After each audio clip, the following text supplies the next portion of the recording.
Welcome to Central Happenings Network. I'm your host, Bellagio Sampler, and welcome to a comfy show. We are going to bring you news. We're going to bring you happening. And then, after a small dose of news and good breakdowns, I am going to do some more content for the main channel that'll be up this Thursday. We're gonna pump the main channel with normie content and feed off the beast called Google. We have 2 strikes over there, so we're gonna be keeping it clean over there for a while. But after we have both channels back up and running, you can expect some 100% new shows over here. I just didn't want to do anything to get a strike here and not be able to communicate with the masses. But we have D Live, we have Twitch, those aren't going anywhere.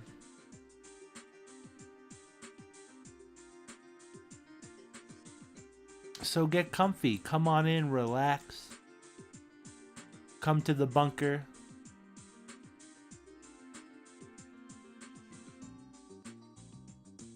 The first bit of news I want to talk about, we're going to talk about, this video will be twofold.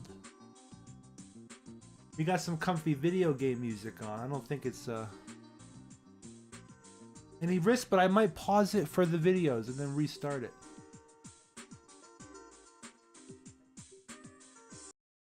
So this video is going to be about the Suez Canal, the events, my thoughts on the entire thing. It's going to be also twofold about the cryptic evergreen tweets and different memes and ideas about that. Very interesting stuff. I have to pull up some of the pictures real quick before I open up the window. But we all remember back in the day, my dogs are barking, pardon them. On Twitter, everyone was tweeting about evergreen. You remember all the random evergreen tweets? Let's see. I have to pull up a couple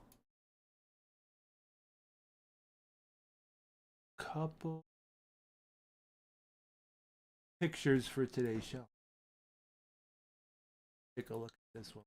Pull it up. You're gonna like this. 1 second. Still trying to find.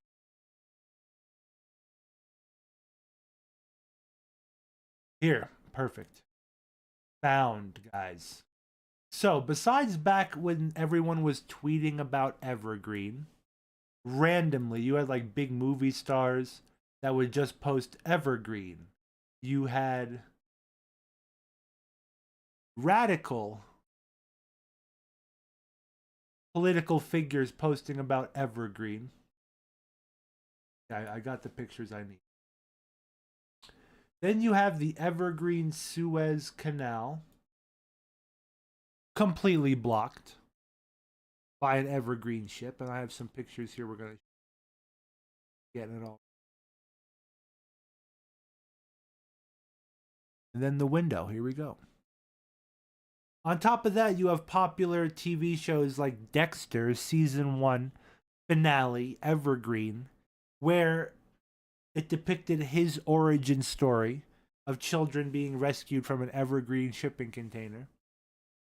Which again, mathematically speaking, it's not that hard. Evergreen's a massive company. You could say maybe 1/5 of shipping containers in a shipping yard might say Evergreen on them. Possibly, I'm just throwing numbers out there. But it's funny that he came out of an Evergreen container. Right? You guys following? You guys following? And then you have Battlefield 1. Okay, has a map called Suez. You know, Suez Canal.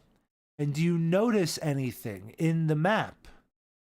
This is the actual playing map. It was British versus, I guess, Egypt? I'm not quite sure. I don't remember the game lore.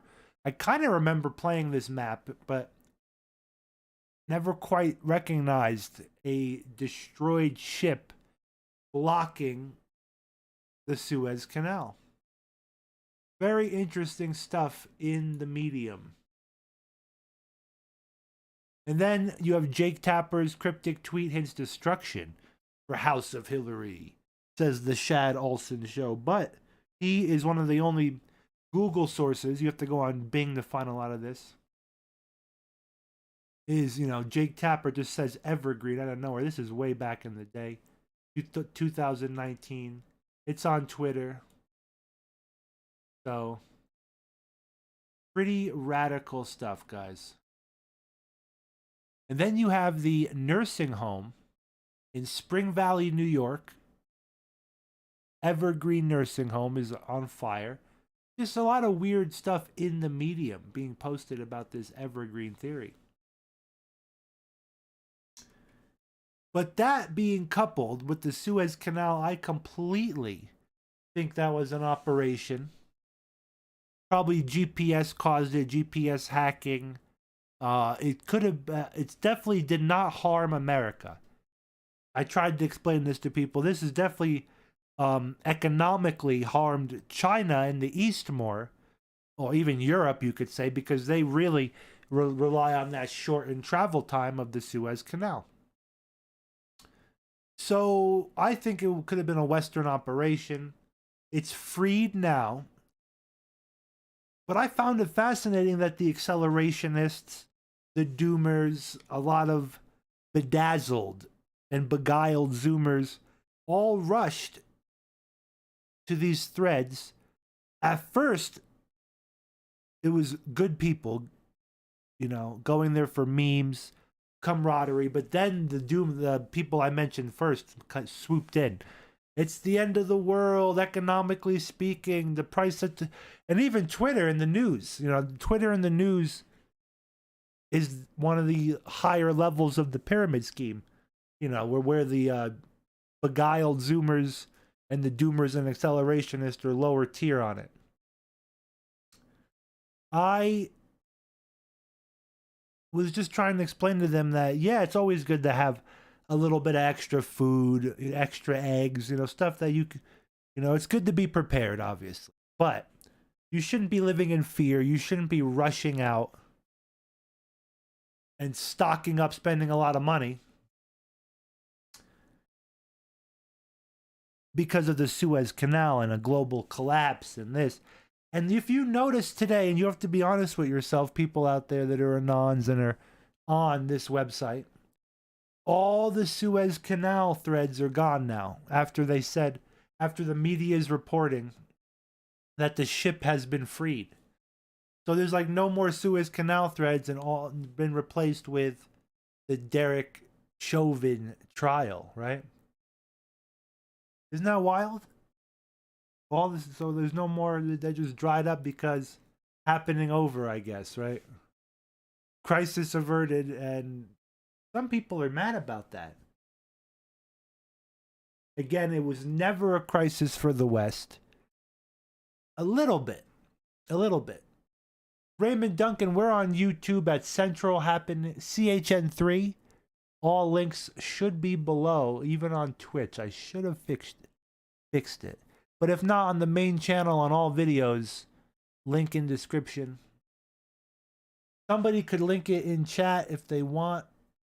We're on DLive also. Thank you, Gan Dodger over there on Twitch. You're amazing.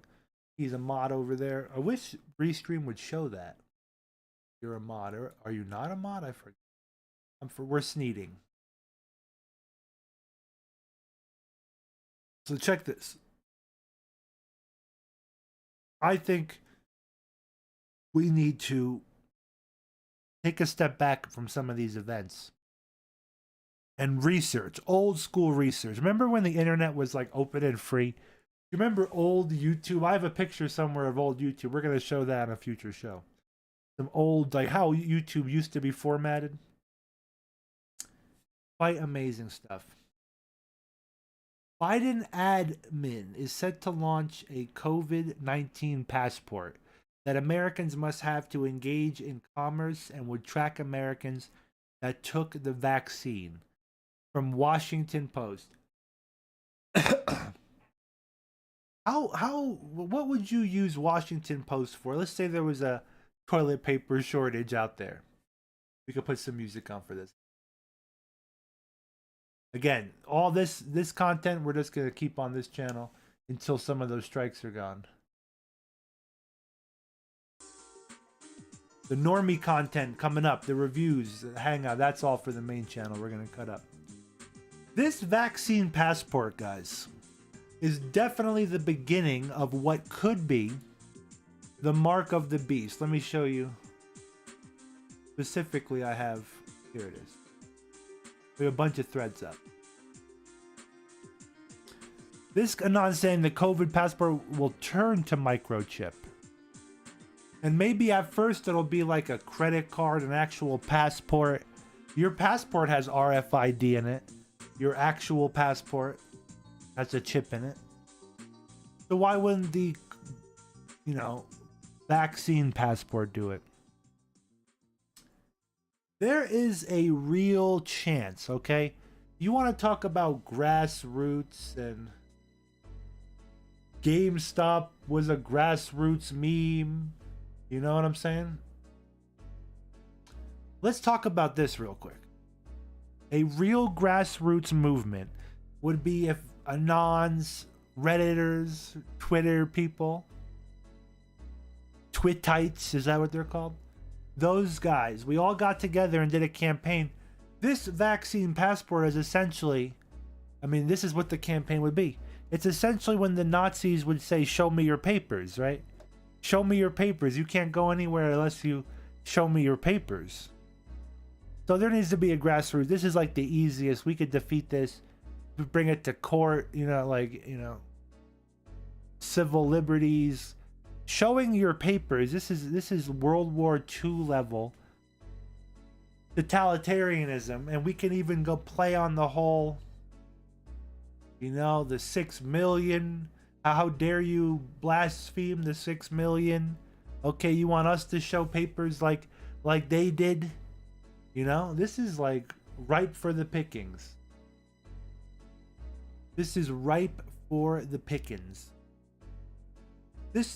Honestly, if that doesn't happen, if there is no movement, people to expose that aspect of this, to use their own propaganda against them, to utterly defeat this instantly with cancel culture, then there is no such thing as grassroots movements anymore. GameStop wasn't one either. But we'll see. We'll see if people... It's like the most obvious. Didn't even take me 2 seconds to think of it. The microchip. That, see... So the mark of the beast, we're going to do that in the next Bible study. We'll go over the mark of the beast. Some good stuff like that. That'll be a good time to talk about this. There's certain aspects of the mark, and definitely a microchip in your hand or forehead would be like a 95% accuracy. Way more than anything else. Way more than a swab or wearing a mask. And it utterly renders you helpless to be able to buy and sell. And that's not if like, oh, well, you could just order food on Amazon or food delivery, or, you know, oh, well, you could just, you know, the real mark of the beast will utterly render, if you don't have it, you won't be able to buy or sell. But that's okay. That's in their system. Think of modern day banking. Your whole banks get shut down. There'll be communities. There'll be Christian communities. Think of the Amish. Do you think the Amish will be pestered by this, by the mark of the beast? I mean, I'm just bringing them up as an example of a community that's self-sufficient and somewhat off the grid. If you know what I'm saying. What's up, Corin? How you doing? Let's do the... So, guys, after we do all this fun stuff, guys, the news, the review videos, some awesome videos about freaking... Where is it? No. These are the fun videos from last time. Look, robots, guys. Bipedal mech suits. We watched the mech suit video last time, but this one's bipedal. We're going to watch this real mechs. After all that, we're going to play a game called Vintage Story. I am going to play... I was thinking about starting a new game for you guys, but the game is so advanced. I'm not even that far. I'm in the copper age. Like, it's... And you're going to think it's Minecraft. That's the beauty of it. It's not Minecraft. It's a whole separate game. Voxel-based Minecraft, basically. That's super survivalistic, super detailed and in-depth. I think you guys are going to get a kick out of it. We're going to upgrade my house. I have so much shit to do in that game. It goes Stone Age, basically, like flint and like napping tools. Literally napping, like voxel napping. You're going to... Not taking a nap, like rock napping. Like making flint and shit, you know? It's going to be good. I think you're really going to like it. So, dudes, have you heard about this, guys? Xenon is back on the table. Xenon back on the table, guys. This is pretty wild. If you think about it, like, subjectively. Not recess, not like rumor you heard from Telegram or 4chan. U.S. Strategic Command did a weird gibberish tweet. You could say a pocket tweet. Bellagio. It was just a guy that runs a Twitter account that did a pocket tweet.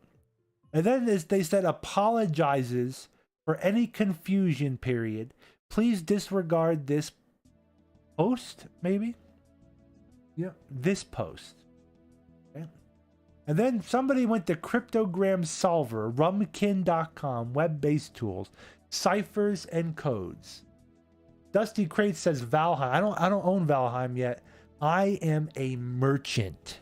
I am waiting for a sale, bro.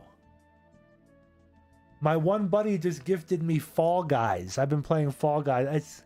It's not... I maybe one round with a buddy. If you play it with friends, it's kind of fun. But then, it's not really a team-based game, so... It's not really for me. But he gifted it to me. I'm thankful. It's fun. I gave him a bunch of... Humble Bundle games. I have free... If anyone wants any Steam games, you just ask me. I'll throw them up on the... I think we're such a tight-knit community. I could just post them in chat. And you guys would freaking, honor each other. There's a funny meme down below. I can't really show it. You can show It's Ivanka Trump holding a trophy, we'll say. Holding a trophy. We can't really show that. We're just going to leave that one alone. Can we hide it, actually? That would be funny if we can. I think we can. I don't know how to hide. Let me see. There's a way. Let me turn this window off. What did I just click? Oh, I turned the text box off. Son of a bitch. Okay, put the text box over there. Window. I can hide this. The Ivanka trophy. Don't know how to hide. Is it the arrow over here? Yeah, hide post. I figured it out, guys. You can open your eyes again. Chad, you can open your eyes. Trust the plan. So listen. This cryptogram solver, we got off topic. Okay, that was pretty funny. This, okay, into the cryptogram solver, American English medium, solve it. It goes, I don't want to say it. It says Q acquitted. What does that even mean, right? I guess that's kind of weird, though. That's a weird coincidence. We don't believe in coincidences on the channel. That equals that in the cryptogram solver. Nothing can stop what is coming. Nothing. Z is what that says. We got some Ocarina of Time on in the background. You hear that? Kind of low, but it'll pick up. There's some more to this, though. This is a really big thread. We gotta go down. The green dot's turning green.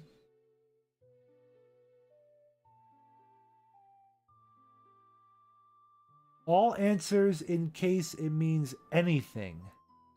So it has more than one answer. B submitter, someone says, look, these are all the answers. Q acquitted, T anti rooms, C backwoods, that's T bathrooms, R Bertillon. I'll just scroll down. G cogwheels. Anything stick out to you guys? That's pretty big on the screen. You guys could see. D kidnapper. Whoa. B librettos. But these, this is like, when you tell me that all that equals all this, it's crazy. But this could be like a cipher, like Terry Davis style cipher machine. That's why it's interesting to look at. The first one that pops up, though, the acquitted one, that's wild. And then someone said it's true that states Ryan Steinbart. Interesting. Defendant will intend to external company. Yeah, but this doesn't show that he was acquitted, so I have no idea. And then a lot of shills are coming out now. Someone else made a post. Let me see. We're gonna go back to the Nike thing. Gonna go back to that and back to. Prepare for this was right after. Prepare for massive anti-Z shills. It's happening. Watch how the catalog will fill with anti-Xenon threads this week. Shills will be working full-time to counter the big reveal, this guy is saying. Over-target shot hitting the fan now. You have been warned, Anons. Pretty interesting coincidence that U.S. Central Command would tweet something like that.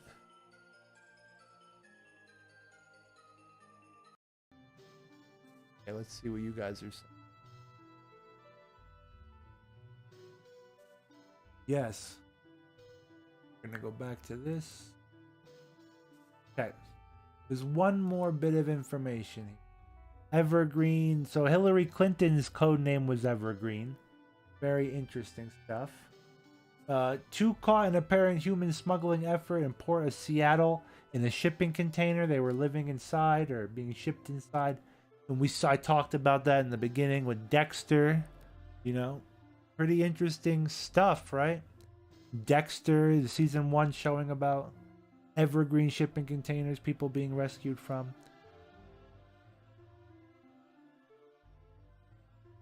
This picture always fascinated me, right? But you know, they act, they're complete puppets, mannequins. They do stupid stuff. But that picture definitely plays into the Al Roker, mesmerized on camera, different people, different actors and actresses. Okay.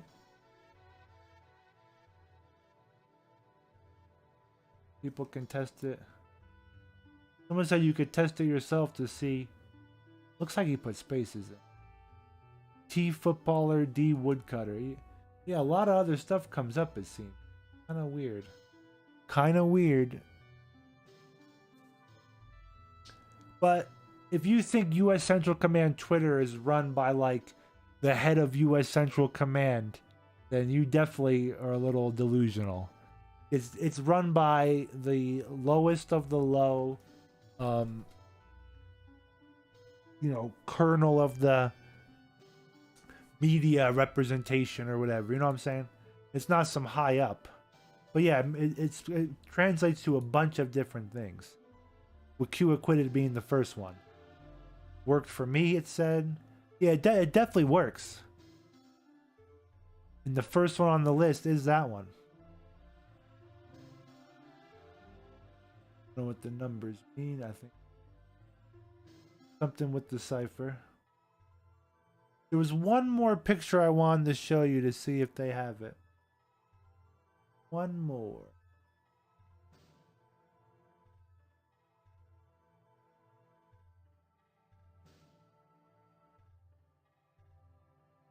Then this stuff really terrifies the shills the most.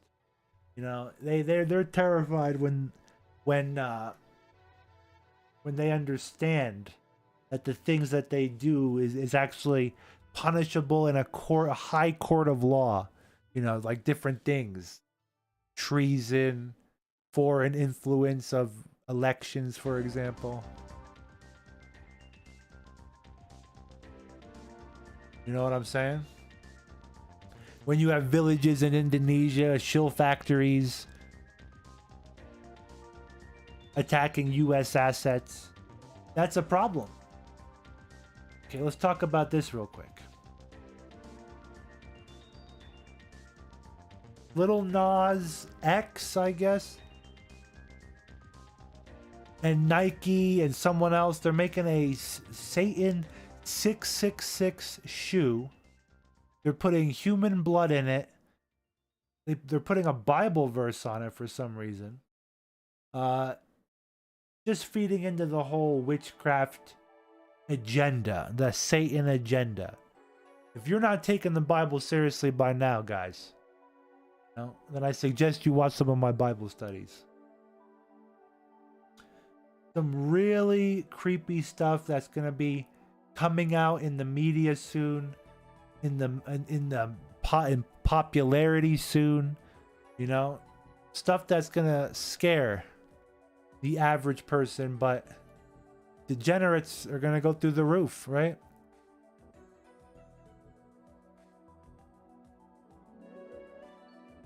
Let's see what you guys are saying. Seems like they're trying to keep the Q narrative running. Yeah, we'll see. I always rate stuff by the response of the shills. You know, there hasn't been many Q posts in a while, like anti-Q posts. It's been a lot of Suez stuff, a lot of mass stuff. So that's gonna be funny to see a whole bunch of anti-Q threads pop up. Like clockwork. Let's see. Let's watch the next couple days and weeks. This cop was acquitted on all charges back in 2017. He is the famous Twister shooter. He made a, drunk man play Twister in a hotel hallway before executing him. He was acquitted, pretty wacky stuff back then, right? Pretty wacky stuff. Here is a doomer post I wanted to show you.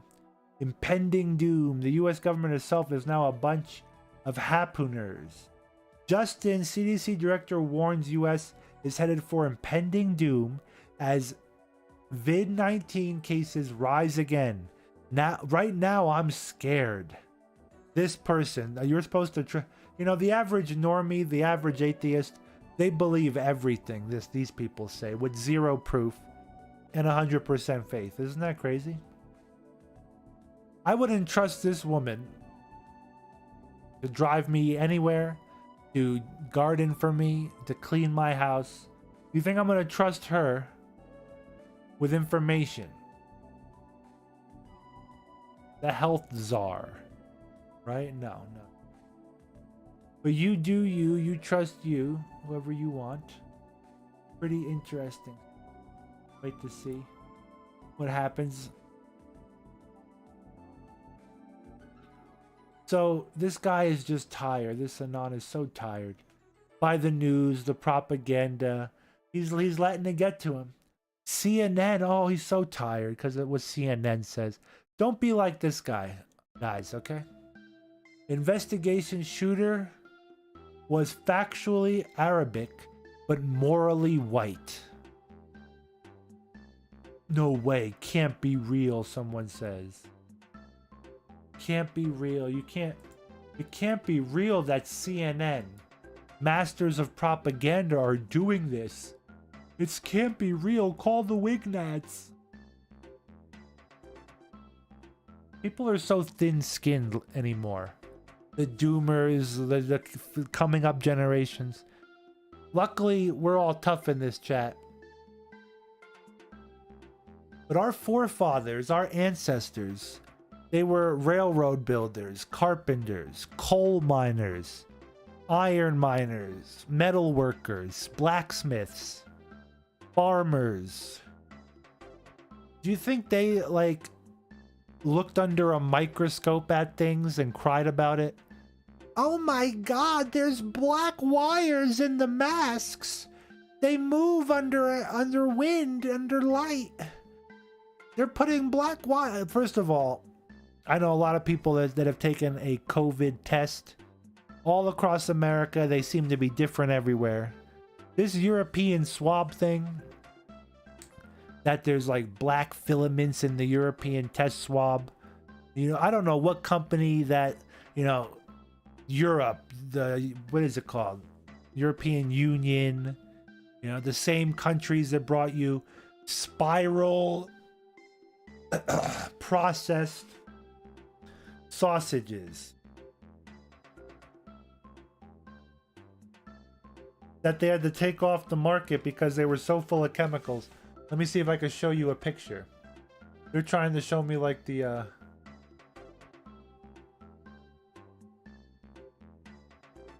Twizzler maybe. Like Google won't even show you these. Yeah, here we go. This is it. Oh my god. Can I pull up a picture legally? Here we go. Yeah, there's a whole article about this. We can legally talk about this. As the dish that enraged Jamie Oliver returns, anti-obesity drives are a fat lot of good if turkey Twizzlers are back on the menu. So I guess Jamie Oliver led a whole campaign in the UK against this. These are super processed, highly chemical, highly infused GMO sausages, they call them, and they're spiraled. And kids this is what kids eat in some British schools, but thanks to people like Jamie Oliver, I guess they stopped it. But the same countries that designed you this, you understand? They are now bringing you the rhetoric, you know? They have the most standard. Their COVID tests, I'm sure, are made in clean facilities and not subsidized from China or other nations. Oh my god, the black filament.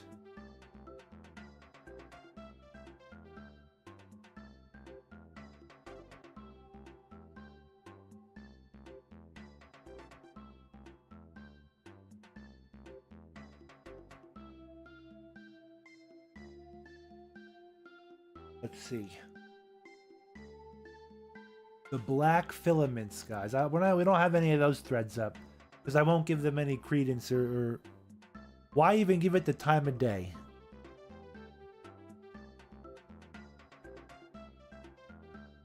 So this is Ganon is saying, do you think the US government is unaware of cryptogram solvers?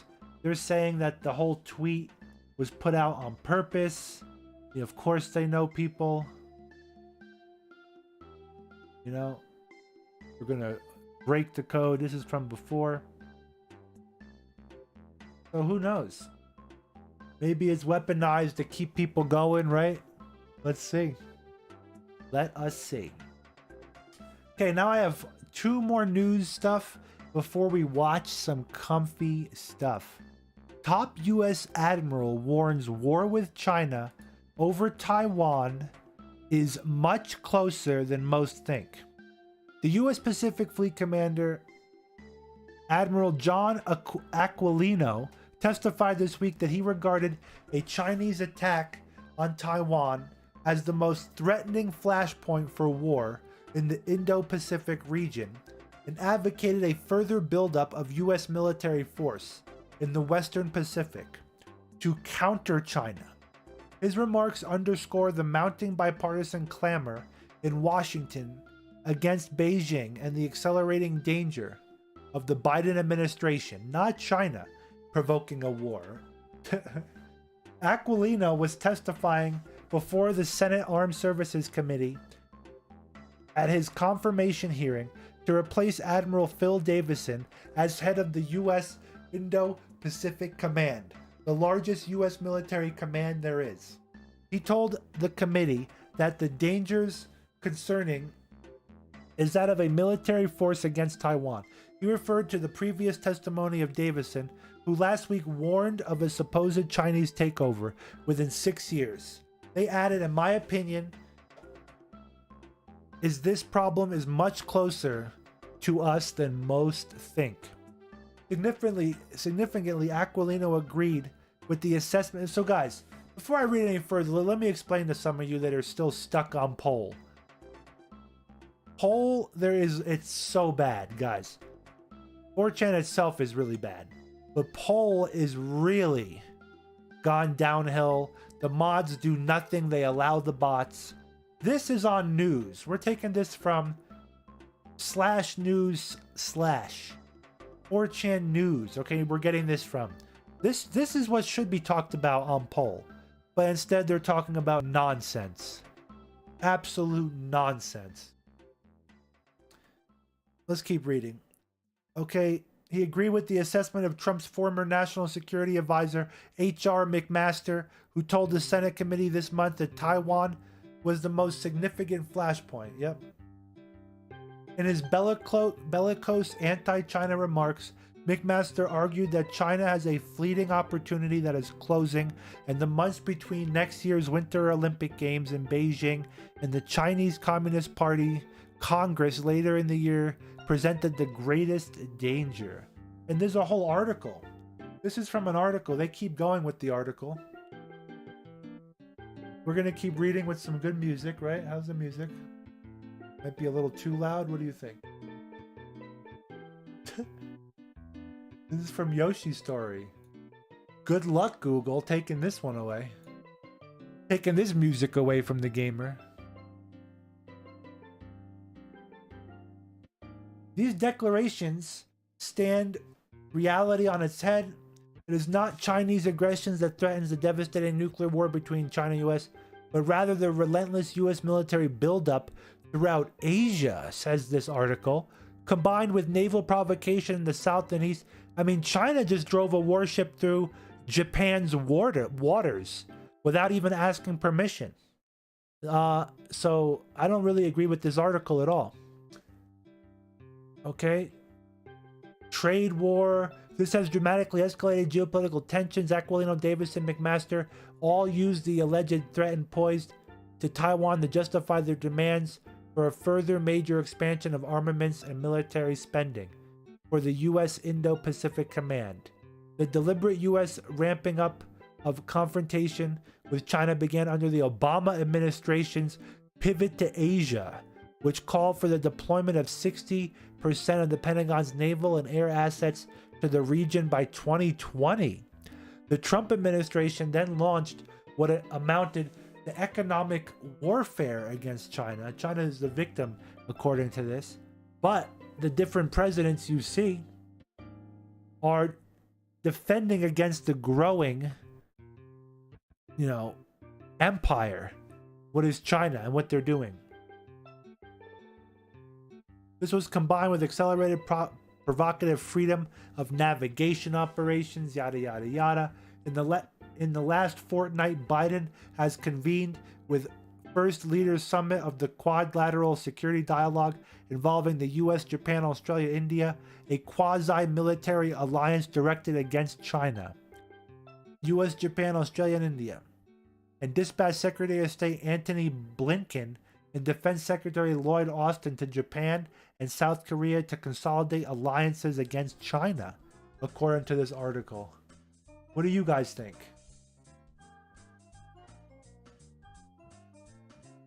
This is comfy, right? Comfy, scary news, but comfy music. So pretty interesting article, guys. Maybe I'll post it, right? Oh, I'll post it for... you read enough. You've heard enough, huh? No, I'm kidding. I'm going to post it for everyone right now on all 3 platforms. If you would like to keep reading, but just know, it's definitely painting the picture that they're a victim. Suez Canal blocked by, evergreen ship. We talked about this already. Pretty amazing.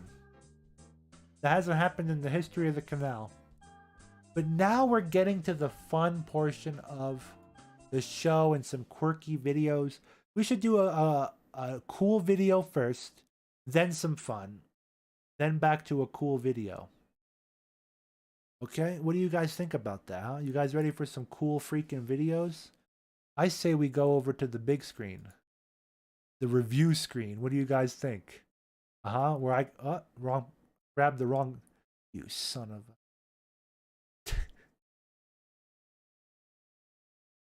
This one. Aha. Okay. I must drink some water. Let's watch a little video, guys. Let's get comfy. You're going to learn something here. It's all going to come together. Take a look at this. All right, you are going to like this. I'm feeling safe and secure in my jump seat. So wait, the video here, let's get the title. This is Ultimate Tsunami Escape Pod Survival Test.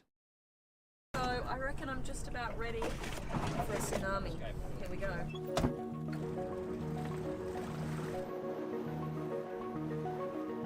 If a mega tsunami happens, it's going to impact all the coast of the Atlantic, from Brazil to Nova Scotia to England and to Morocco.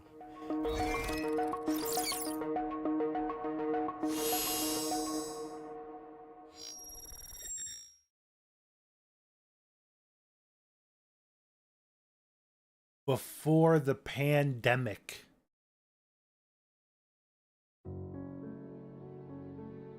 On the day after Christmas in 2004, just before 8 o'clock in the morning, an earthquake shook the ocean floor off the coast of Indonesia with the strength of 23,000 Nagasaki bombs. That's a big wave. The force lifted the floor several meters, setting off a massive tsunami that would kill close to 250,000 people. Less than 7 years later, another magnitude 9 earthquake. This one struck off the coast of Japan and caused a tsunami that killed 18,000 people and led to the meltdown of the Fukushima reactor. We won't be able to stop the next tsunami, but could technology help us survive?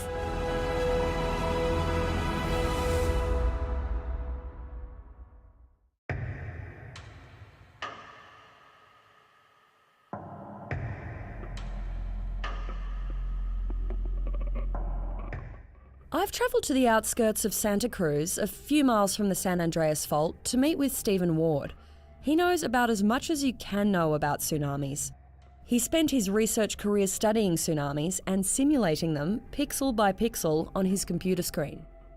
After a few minutes with Ward, one thing was clear. When a massive earthquake hits, you do not want to be near the water. A typical wave at the beach might go 10 miles an hour, 15 miles an hour. A tsunami wave in the middle of the ocean goes 500 miles an hour, speed of the jet. We all know that earthquakes are caused by the movement of the Earth's tectonic plates. The quakes that cause tsunamis are called subduction earthquakes, when one plate slides under another and displaces everything above it. Those subduction zones are near places like the Pacific Northwest, Alaska, Japan and Indonesia. When those plates shift, the water above it moves too, and that's when a tsunami causes real devastation. I always like to imagine like a giant out in the ocean. He grabs the seafloor and lifts the seafloor up and holds it there. And all the water just slides in for 10 or 15 minutes. Then the giant lets go and it all slides back out again. So all of that. The Earth is a wild place with storms, tornadoes, earthquakes, tsunamis, you know, wild stuff that could happen with physics. And yeah, tsunamis are no joke.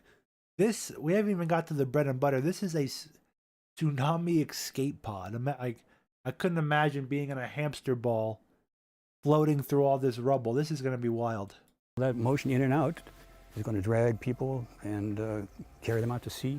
The key to survival is getting early warning that an earthquake has hit and that a tsunami could be coming. By tracking seismic waves, seismologists can analyse the earthquake's magnitude and motion to see if it's likely to cause a tsunami. They say if it's long and strong, be gone. So if start shaking and the minute it stops, you've got about 10 minutes to follow the signs and get uphill. I can't make a cup of tea in less than 10 minutes. I need way more time than that. Luckily, scientists like Ward can use computer simulations to predict when and how tsunamis will hit. But I have bad news for you. Earthquakes aren't the only thing that can cause tsunamis. If you have a giant collapse of a volcano, you can make a tsunami. Also, weapons like the Russian nuclear tsunami torpedo, maker. It's like a nuclear torpedo that can cause massive tsunamis. Plus, many other nations have weather tech.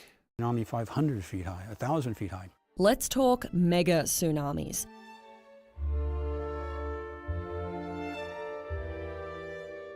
Ward says there have been dozens of huge landslides off the Hawaiian coast over the last 20 million years, big enough to trigger a mega tsunami. These are 500 cubic miles. It's like this county of Santa Cruz falling into the ocean. And you can imagine if such a thing happens, it's going to push water thousands of feet high. But what causes the worst mega tsunamis?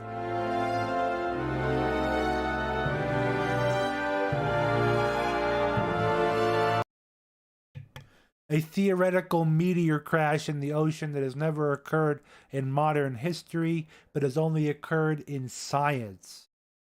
Fascinating. How about a rod of God from a satellite? Just a kinetic tungsten missile basically flying in the ocean. Well, that's basically what they're showing you, but they're saying it's a meteor. Asteroids come in at 50 miles per second, and they can be as big as a house or big as a couple acres in grass. And they're going to blow a hole in the ocean all the way to the seafloor and 50 miles wide. If a mega tsunami happens, it's going to impact all the coast of the Atlantic, from Brazil to Nova Scotia to England and to Morocco.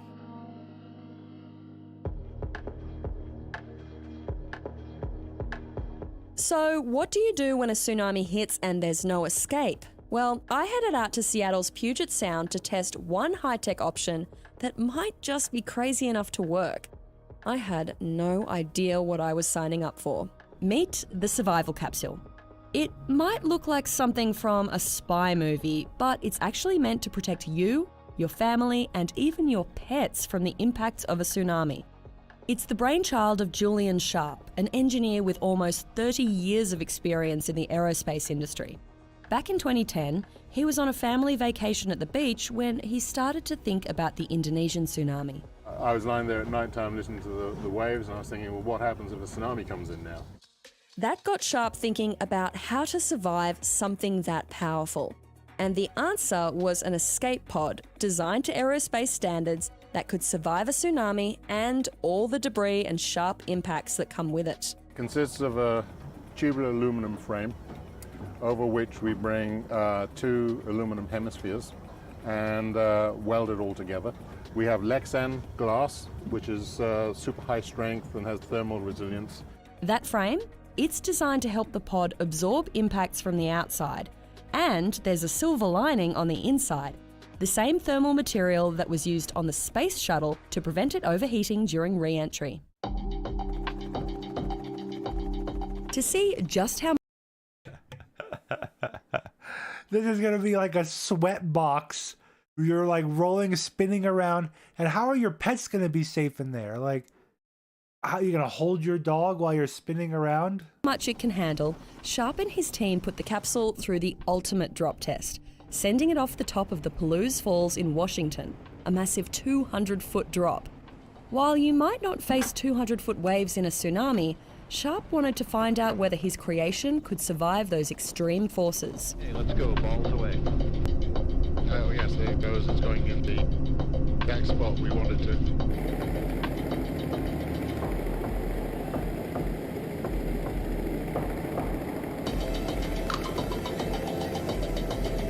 But waterfall or no waterfall, a controlled test is very different to a real-life tsunami. There's no crew in a safety boat to reel you in if you get caught in a natural disaster. Which leads me to the question that has been bugging me all morning. How does someone find me again? Am I just stuck bobbing out in the ocean for the rest of my life? We recommend you install a GPS system. We so recommend. If she wants to go out to sea, the beacon would go off and everything. But listen, I get it. He's just building the foundation, the system, and then Elon Musk could come in and make it smart, right? Everybody would know where she was. The capsule can also be tethered to a point on shore so you can be pulled in. And if all else fails and there's no Coast Guard to rescue you or no one to reel you in, there's one other option. If you have to, if you can't open the door, you can pull the pins and the door will drop down and you can scramble out. It's very, very simple. It doesn't require any high technology. And I guess the last question, how much are one of these gonna cost me? Well, right now, if you order one from me, this one will cost $15,000 to build. All right, well, I think all that's left for me to do is to try it out. Yeah, very good.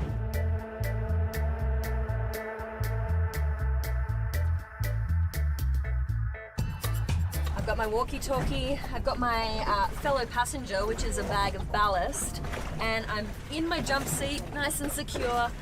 I feel like I'm ready to face a tsunami. Let's see how I go. As they lowered the capsule into the water, I started to have massive second thoughts about volunteering for this. I'd had nightmares about being left in the middle of the ocean. And even though I'd taken enough seasickness medication to knock out an elephant, I wasn't sure if I was going to survive the waves, but we just had to put it to the test. Bring it on, over.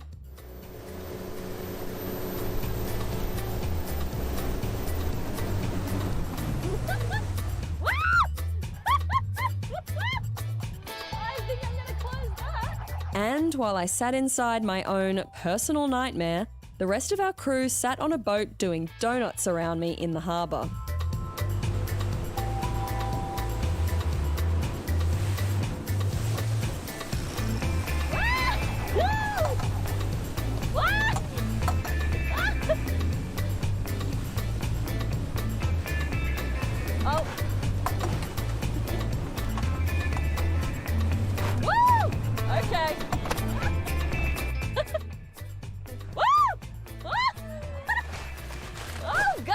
Now, don't get me wrong, these waves aren't anything like what I'd expect in a real tsunami. Oh my God. I mean, the idea, I guess, is good on paper. It can be used for something, right? But, I mean, would you want to be stuck in this thing? Oh my God, right? But still, I was getting knocked around a lot inside that little orange ball. I started to get a real sense of what it might be like to be at the mercy of the ocean. You said Wagey back in the tsunami KG. That's funny.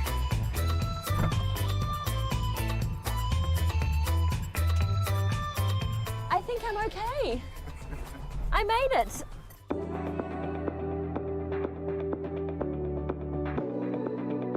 The survival capsule team has built this two-person prototype which they say is close to going into production.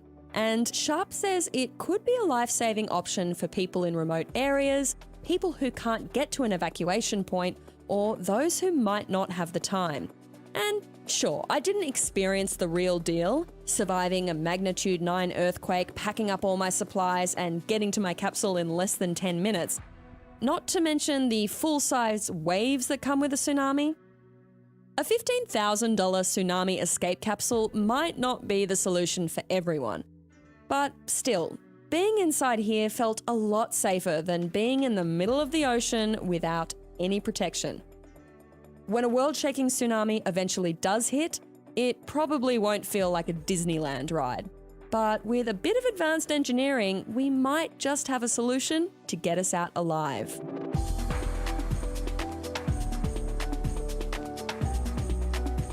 Oh gosh! My ballast! Oh god! This Oh, here it is comes. Ah! pretty dumb. I'm ready for so much more. You can give me all you got. Oh. But if you had these on like beach resorts, okay, and like where tsunamis could happen, and you and your families all got into them, and they worked, even if you guys got jarred around, right? And you survived, and afterwards they just came and like found all those, collected all the buoys, got everyone out. It is a good idea. It is. It's not bad. I think it needs to be worked on a little bit. What do you think? Pretty wild. Pretty frickin' wild. Pretty wild. Let's watch some funny stuff now. We gotta go back to contagious laughter. I think we have, I don't know how far down we got. I'll recognize.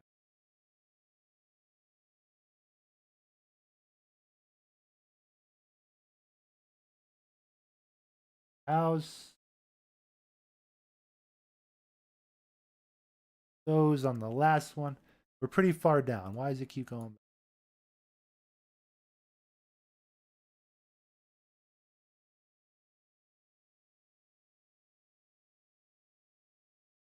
Okay, let's see. We'll start here.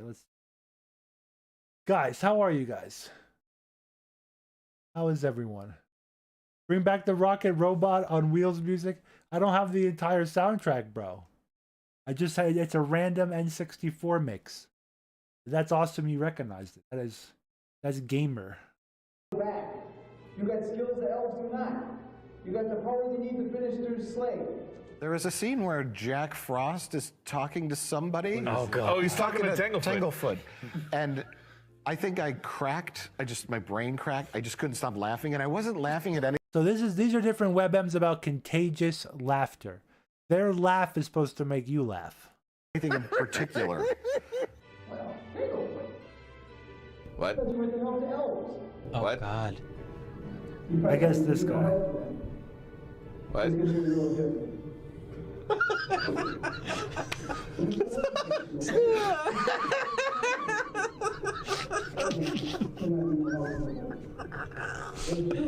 They forgot the wireless this day.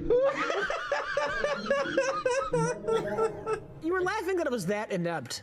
No, I was just laughing like a person in a straitjacket would laugh. Like, there was no context. I was just like, my. So that was not too. Let's see this one. Uh-oh. Gamer moments. How loud is it?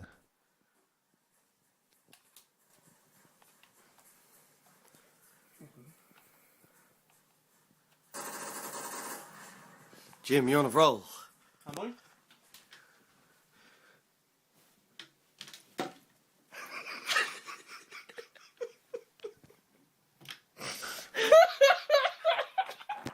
What the fuck?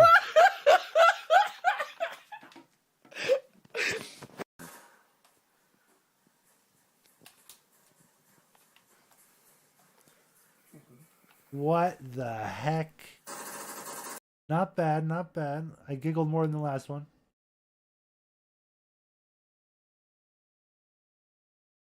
Pussy is away. I'm here to fix your sink. Oh, fix my pussy with your dick. Okay. Oh, Here goes. let me spread my legs for you. What appears to be the problem, ma'am? Pussy does, it has a severe lack of dick. Can you fix that, sir? Yeah. Okay, I'm fucking you now. I don't want to help, rape! Rape! Good. Uh-oh. Uh-oh. Use smoke screen.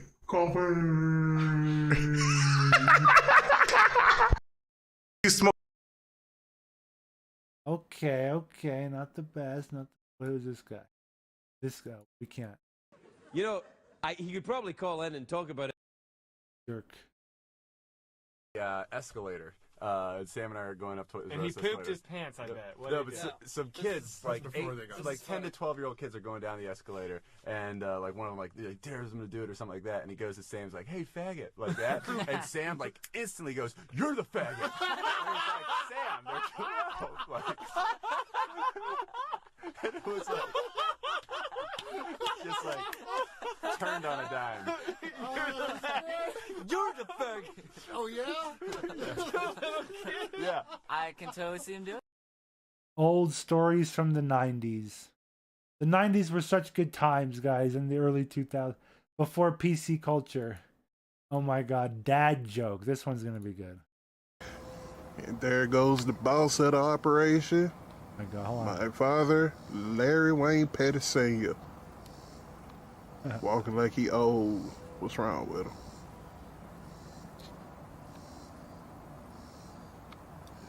You're on camera. Say something.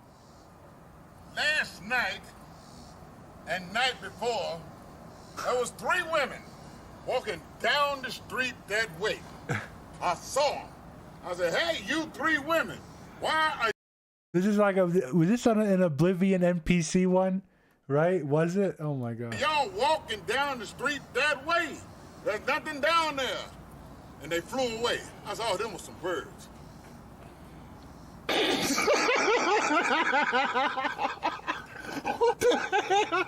The laugh is good. Uh-oh. Oh man. Oh man. You ready for this one? You can't see on the top of the slide, there's someone up there. They're gonna come out of the logo. God.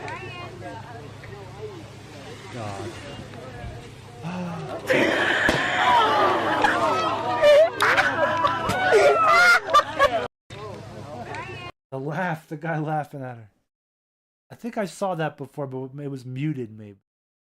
That is good. That is this guy. This is me with a mustache. This is Josh with a cardboard plane. And he's about to fly it. This is going to be well funny. Absolutely funny as hell. Let me look at the... Wow, cardboard plane. Oh, she's got some power. I see. Let me do the... Make the rudders and everything move. Just so we can see. Wow, this is a homemade cardboard plane.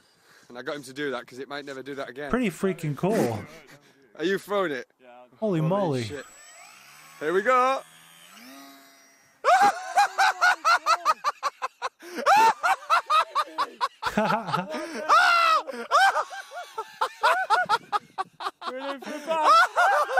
Damn. This is what you used to do for fun back in the day. Not cry all day about the Suez Canal, end of the world. People had fun back in the day, you know. They built homemade cardboard planes. And they cracked up when they flew them. This is what they stole from you. Awesome. Oh my god! Oh my. Wait for the roll. It's better than a Spitfire. How, you know? Unbelievable. What is this? Filming.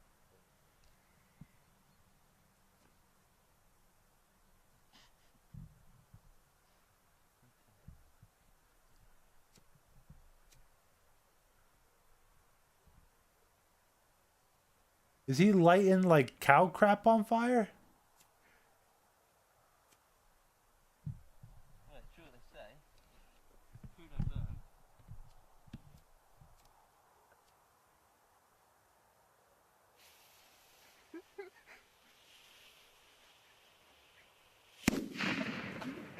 Whoa. There's a firework in there.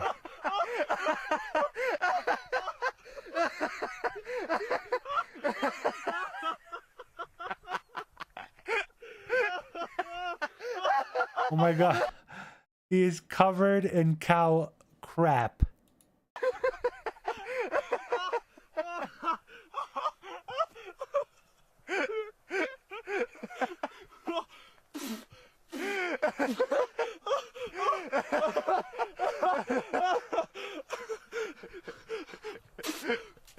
Oh!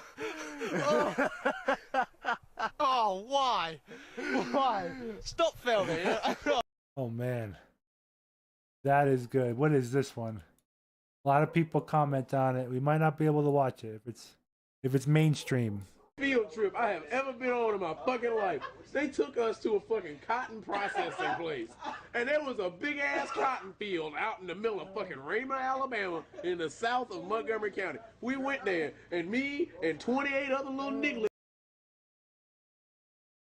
YouTube just said that there was copyright audio. We haven't been playing any audio except maybe one of the laughing videos.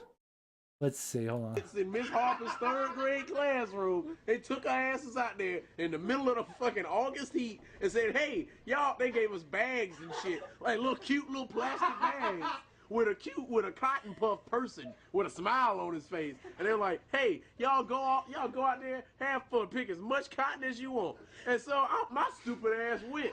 You know, I went. My mama signed off on it and didn't think about it. And I went to the fucking field trip. Out there in the field just having a good old time. We were singing songs and shit in the middle of the motherfucking field. Picking goddamn cotton in the middle of the fucking heat. And then, you know, I'm thinking, because it's a field trip, they told us you can pick as much as you want. Hey, you get to keep the fucking cotton. You can keep it. So I was like, yeah, I'm going to keep it. And we go to get back on the bus. They're like, all right, kids, turn your bags in. And they take our asses inside and took all the damn cotton that we had. And then told us to get back on the fucking bus. So me being a little rebel, I took a handful of cotton, stuffed it in my pocket, and went home. Then my mama came when she was doing laundry the next night. She was like, what the fuck, is this cotton in your back pocket?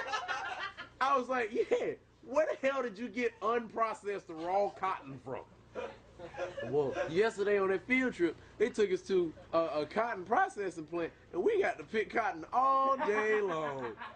My mama came to the school, and I swear to God, that shit went down. She locked this woman in a room like, how dare you jive-ass motherfuckers take my kids and all these other ashy little Negroes to a fucking cotton field in the middle of the summer. You fucking soulless bitch. She fucking checked me out of school.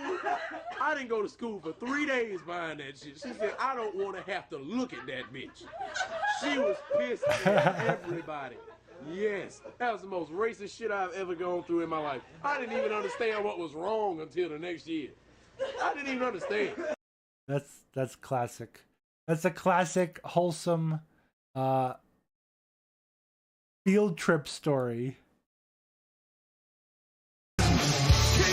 Oh no, we cannot. No.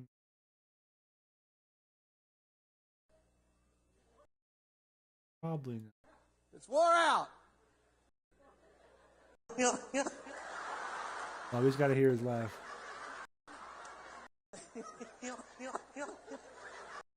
That's gotta be. Is this one? And you know, I want to be happy. You know, the happier I am on. Oh, he's playing copyright music too. This is back in the day when you could play music on stream. We're gonna leave this here. We're gonna do one more video. One more video. And then go back to some more funny stuff. Let's do the robot suit. So basically I'm controlling the left arm with my left arm, the right arm with the right arm. I have finger controls and a Let's see if they'll let us review this one. Fist. And now I'm going to stick my finger up at my producer.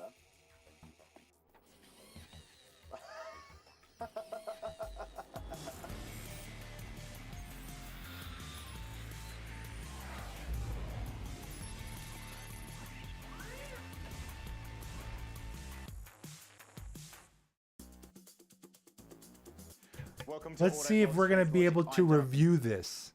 Maybe on the small screen will be better. Buckley, and we found ourselves in South Try this Korea to check out what some people refer to as a mech suit. Other people prefer the term robotic exoskeleton. Point is, we've been watching them on the big screen and the small screen for years. And in another example of life imitating art, there are manned robots being developed all over the world. And we think we've found one of the best examples.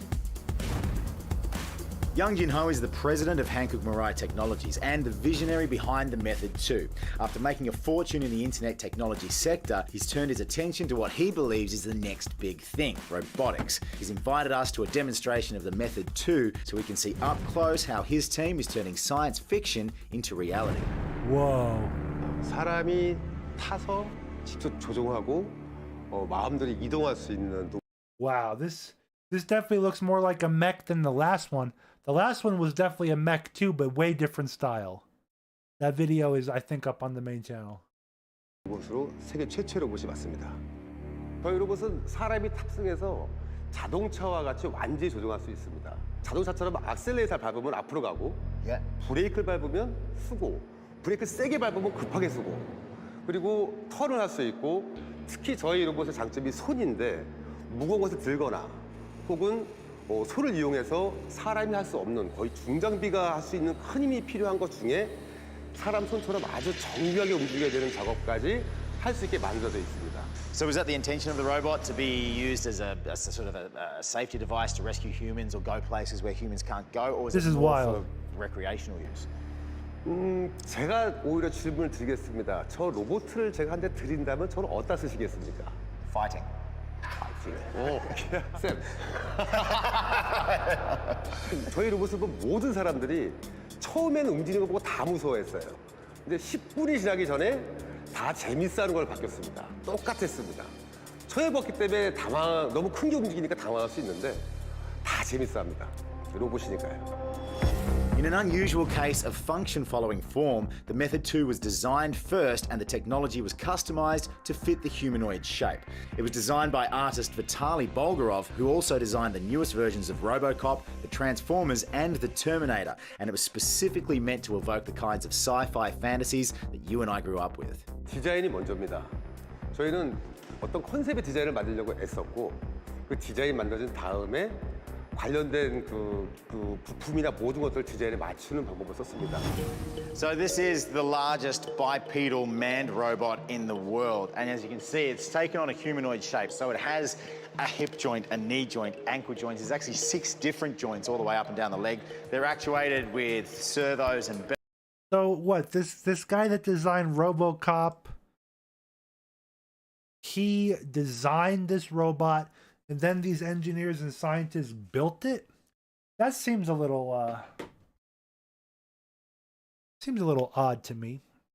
That seems like it'd be harder too, like having to be constrained by this guy's design, you know? But let's see what it does. Pretty crazy. Belts. Surprisingly, there's no hydraulics involved in this, and you can see they probably weigh a fair bit too because it's all machined out of billet aluminum. But my favorite part, my favorite detail, has got to be over here, the fist. All of these fingers are actually controlled inside the cockpit with buttons. You just press the button or release the button to get... My favorite part, over here, the fist. How do you say that? You hear him like... The finger to close and inside. It's got to be over here, the fist. The fist. All of these fingers are actually controlled inside the cockpit with buttons. You just press the button. Pretty cool the way they designed the hand. Very mech-like. Pat Labor, right? Very Gundam Wing. Or release the button to get the finger to close and open. All the joints are there, and they've even added little rubber plates on the inside so that you can get a good grip of whatever it is that you're trying to hold on to. So even having seen the videos on YouTube, they don't really do it justice until you can stand up close and see the amount of detail involved in the Method 2. It's crazy. 이걸 만들 때 어떤 부품도 존재하지 않았습니다. 그래서 부품을 전부 다 만드는 게 힘들었어요. 저희는 모터, 유압, 그 외 모든 부분들 전부 다 만들었습니다. 세상에 없는 한 개를 만들기 위해서 세상에 없는 100가지를 만들어서야 이 하나를 만들 수 있었습니다. 그 점이 가장 힘들었고 Now you can see that the arms have been covered in this beautiful carbon fiber skin. I've been told that the legs will eventually receive the same treatment. I thought that the upper body would have actually weighed a lot less than the bottom half for stability, but I've been told that the ideal weight distribution is perfect 1-to-1. So the top half being exactly the same weight as the bottom. I don't know how that really works. That's beyond me, but they've figured it out. My first experience inside the Method 2 will start with a hands-off walking demo. The locomotion will eventually be controlled with foot pedals in the cockpit, but today the walking is controlled remotely by a team of technicians via an umbilical from a workstation. So we're going to go for a walk? Yep. Okay, beautiful. So that's very important to understand. Right now, the movement is being controlled by what they call an umbilical, like an umbilical cord. It's basically connected to an computer, non-onboard computers. So it could be a lot of computers too, and it's being controlled by the scientists and their computers, not the pilot, not any onboard computers and autopilot. Very important. This is, I don't even know what to say. I've got no words for this. I'm actually kind of nervous. It's my first time driving a large bipedal manned robot. Now I'm tethered to a crane up here, and they say that that's purely just for safety. That's purely just to make sure that nothing really goes wrong, but we could totally, apparently, undo the chains and head out the door if we wanted to. Oh, it's alive. Whoa, whoa. Oh my goodness. No way.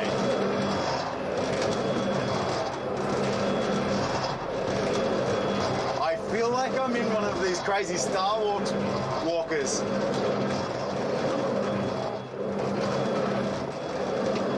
This must be shaking the ground.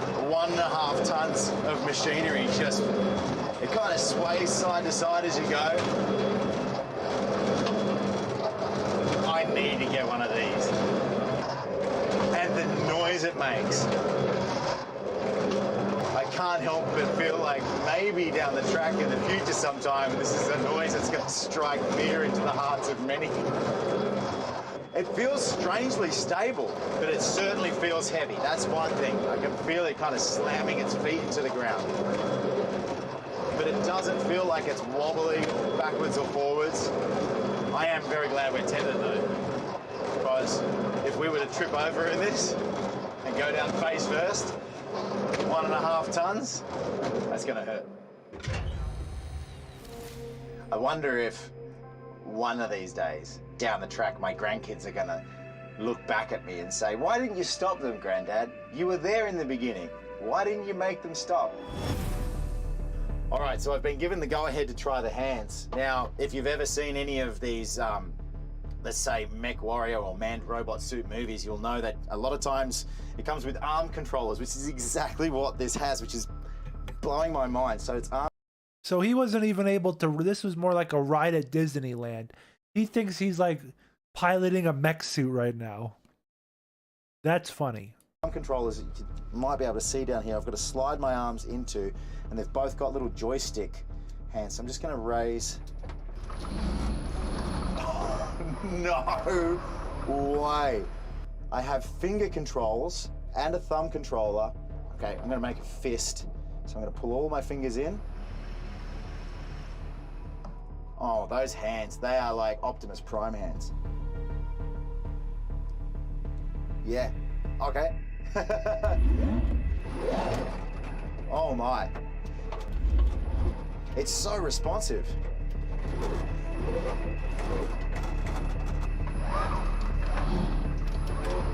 I just can't even begin to describe how awesome this is. This is not something that I thought I would even get to do in my lifetime. And it's not missing a beat. It's just doing everything. I can't stop watching my own hands. And they're saying that very soon. They already have, like, in industrial factories, they have people manning robotic arms, like not like non-automated, non-programmed, like manually controlled robotic hands. You know, they just put them onto this ride, that's all. They're going to do an absolute first, which is a robot picking up a human. The control that I've got This is going to be transformative. If we can get it to a level, obviously there's still a lot of work to be done, but this is only a couple of years old.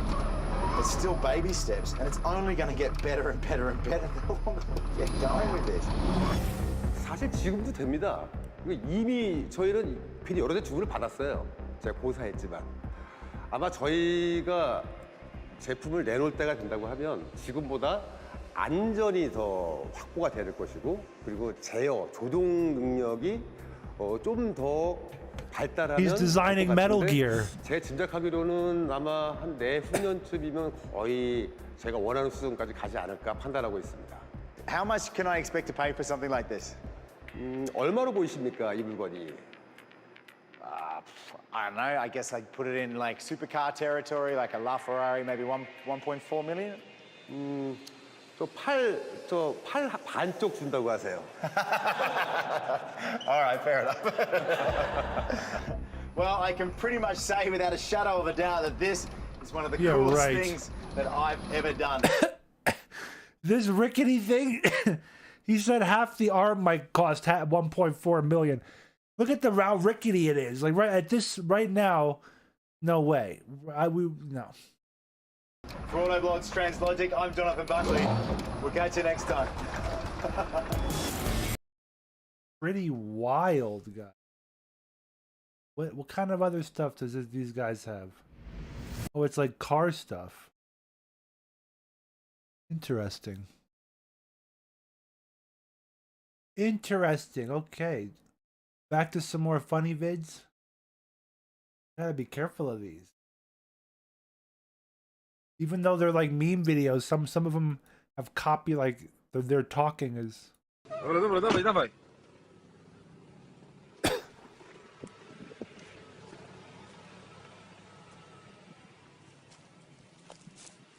Ej, majster. Żyjesz? Czy śpisz? Znaleźliśmy jakiegoś denata po drodze. Ale żeby nie było, trzeba przystanąć jak porządny obywatel. You drunk? Śpi, to go zostawimy. Śpisz? Żyjesz. Chuck Norris, kurwa. Kurwa, Chuck Norris.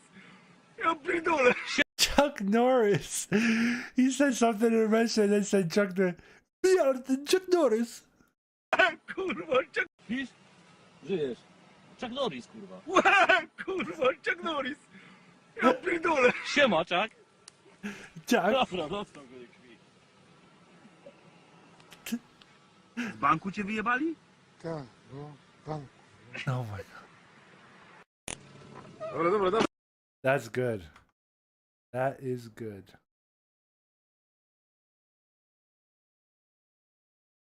No. We don't care about those guys. Oh, a VR chat? Be gay. It's no different for fucking traps. Just cause they dress like a chick don't mean they are a chick. They got a dick and it's gay. And don't say the dick makes it cuter. Cause that doesn't make it cuter. That makes it even gayer. That makes you gay. And you send me pictures of them with their little skirts lifted and their fucking nuts hanging out. I don't want to see that shit. I'm not gay like you. Stop sending me hentai. Stop sending me anime pictures. Stop sending me traps. Oh my god. The best part about that was it was a duck. Freaking duck character. Like, who comes up with that? To be so big. See? That was copyrighted. That last loop. I guess because it's like memed. Super memed into oblivion. Insane. That is So isn't that funny how that last video, the robot video, was 100% fine all the way through. Good video, gonna go on the main channel. But that one meme video we just played with no music in it is somehow copyrighted audio or video in stream. We'll do smaller. Let's do incredible.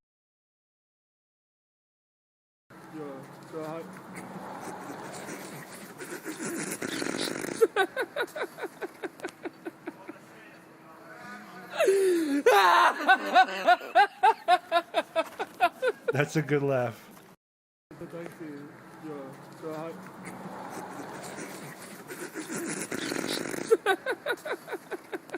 That's messed up.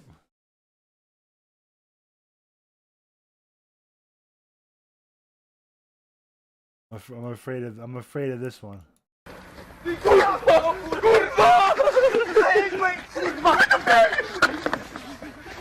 it the Russians? Let's see if this one does it. Żebym się kurwa wystraszył, jebany!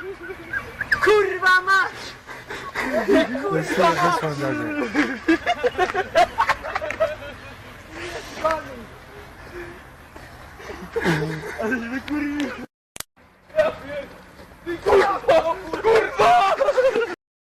I think he's yelling snake, right?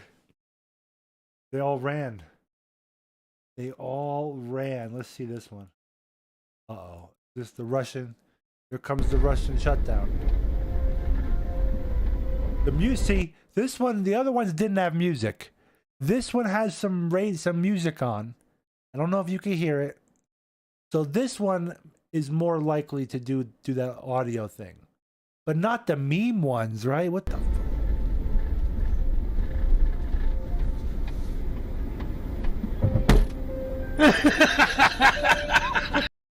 This is, I've seen this before. This is like Facebook tier meme, you know? Hopefully I'm breaking it up.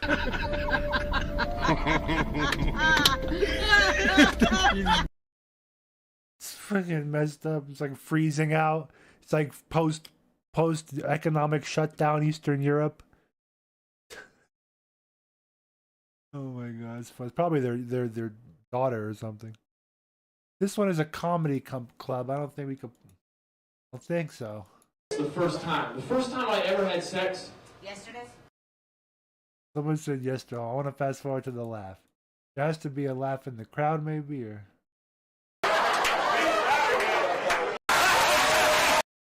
You can't hear any of it. It's stupid. Too much audio. It's old. That's why old video. Ça va?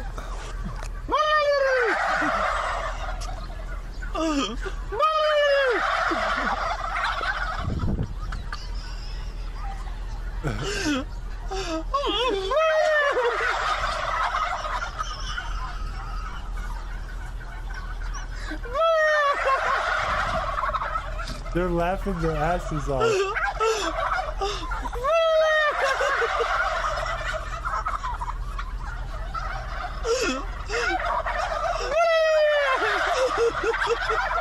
He's crying.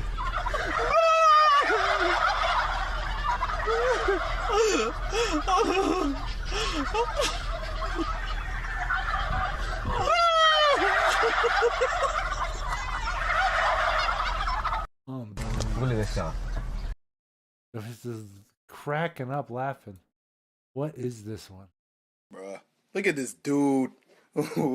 Wait till you see the. Oh no, no, no, no.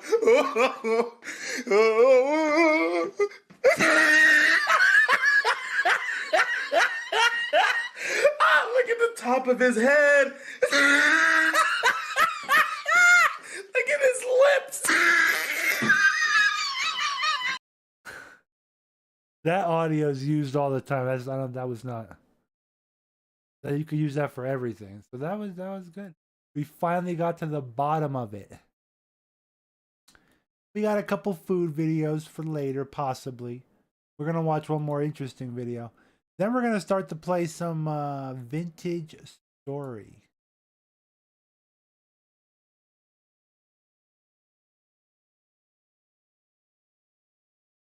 I want to see if we can watch this.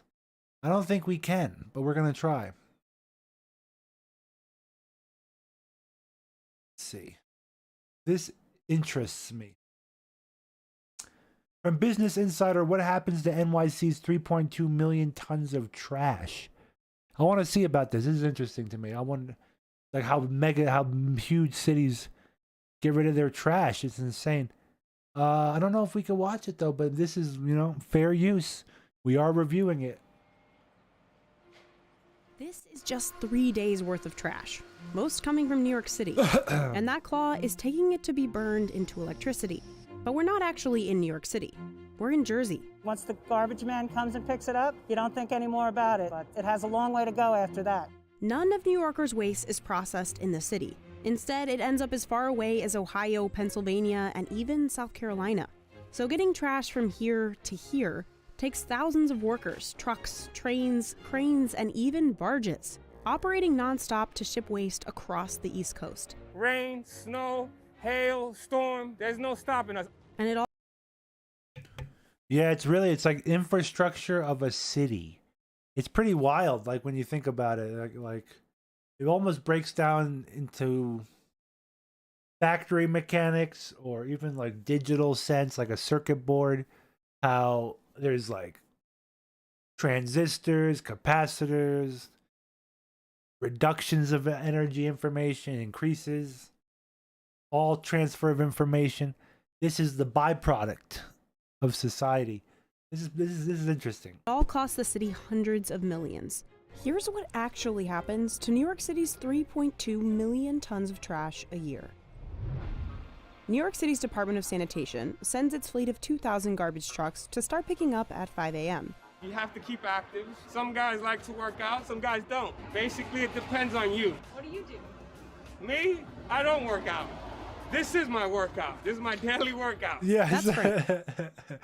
This guy's real. I like this guy. He's like, I don't work out. This is my work. I mean, look at his work he's doing. This is one stop. Multiply this by like, I don't know how many stops he's doing a day, but I would gotta say hundreds, right? 1,000? Frank, a 23-year veteran sanitation worker. Well, you get immune to the smell. You don't smell garbage, you smell money. Checking to see how solid it is. You can tell when the truck is full. Frank heads to the dump station in the Upper East Side. By then, the sun's coming up. We are currently at 91st Street MTS. Doors will open as the truck comes in, and there's radiation detectors that will read the truck. Trucks pause at the weigh station to help the city keep track of how much trash New Yorkers produce. Radiation and handles detectors. tilt the hopper. Then she'll push the blade, and the blade will... It's like Metal Gear Solid. What did he just say? They scan the trucks for radiation. Maybe like, you know what? Like biochemical or medical waste, right? Like maybe like a shady hospital, a shady doctor dumping the wrong stuff, right? They'll probably open up the truck, find the exact stuff, and trace it, right? All the way out the truck will say, I ran all these different locations. I went to, let's see if we could blow it up for a little bit. I went to all these different locations on my run. This is where this trash came from, and they could trace the whole truck where it came from, probably. It's roughly 450 to 600 tons a day. Tractors move the trash into the containers beneath the ground. It's sort of a dance. One FPL will clear the wall, and one FPL will load containers. Getting the material containerized as quickly as possible and sealed keeps that smell down. A stamper then packs in the garbage. Mattresses are used like a sponge to sop up anything left over. When we have garbage on the floor, it'll take anywhere from 10 to 15 minutes to load a container. Once the Department of Sanitation seals a container and slides it out to the dock, responsibility then goes to Covanta. The waste-to-energy company handles 2 marine transfer stations in the city. Containers are picked up by the crane and put on the barge. 48 containers go on the barge. Every one of these containers represents a truckload that we have taken off of the city streets and out of the tunnels, reducing carbon emissions and reducing congestion and wear and tear on the city's infrastructure. A tug attaches to the loaded trash barge. Tug Captain Jason Harris is now in charge. He gets the go-ahead for a 9:30 a.m. departure. And then he drifts his thing directly into the Suez sideways.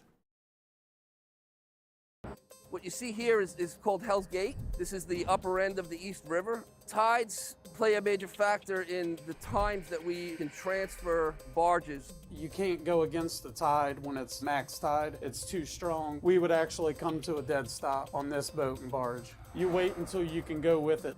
Quite often a barge gets filled up and we will have to wait 2, 3, maybe 4 hours before the tide is in the favor. He navigates this heavy load safely along one of the busiest waterways in the world, down the East River, through New York Harbor to Staten Island. 3 hours later, the tug and barge back up into the global transfer station. It is an inherently dangerous operation to move heavy equipment overhead. Then a train takes it to one of Covanta's waste-to-energy facilities. It can also get there via truck. All of Manhattan's residential trash goes to waste-energy facilities like this one, to be burned and turned into electricity. This facility processes up to 1 million tons of waste annually. Once the trucks scale in and come up to the tipping floor, they dump in front of one of these bays. Tractors push the trash into a massive storage pit, 93 feet deep and 270 feet long. Between 8,000 and 9,000 tons are in the refuse pit. It's about 3 to 4 days. Holy moly, it was stacked up above her head. Did you see that? Well, I can see it's, Between 8,000 and 93 9,000. feet tall, but look, this is like something out of like a wild fantasy or sci-fi or cyberpunk movie. Like, look at this. Tons are in the refuse pit. It's about 3 to 4 days worth of trash. A giant grapple claw descends over the trash. In one swoop, it can pick up as much as one trash truck carries. The claw builds a wall of trash to prevent it from avalanching onto the tipping floor. It also helps to make more space for incoming refuse.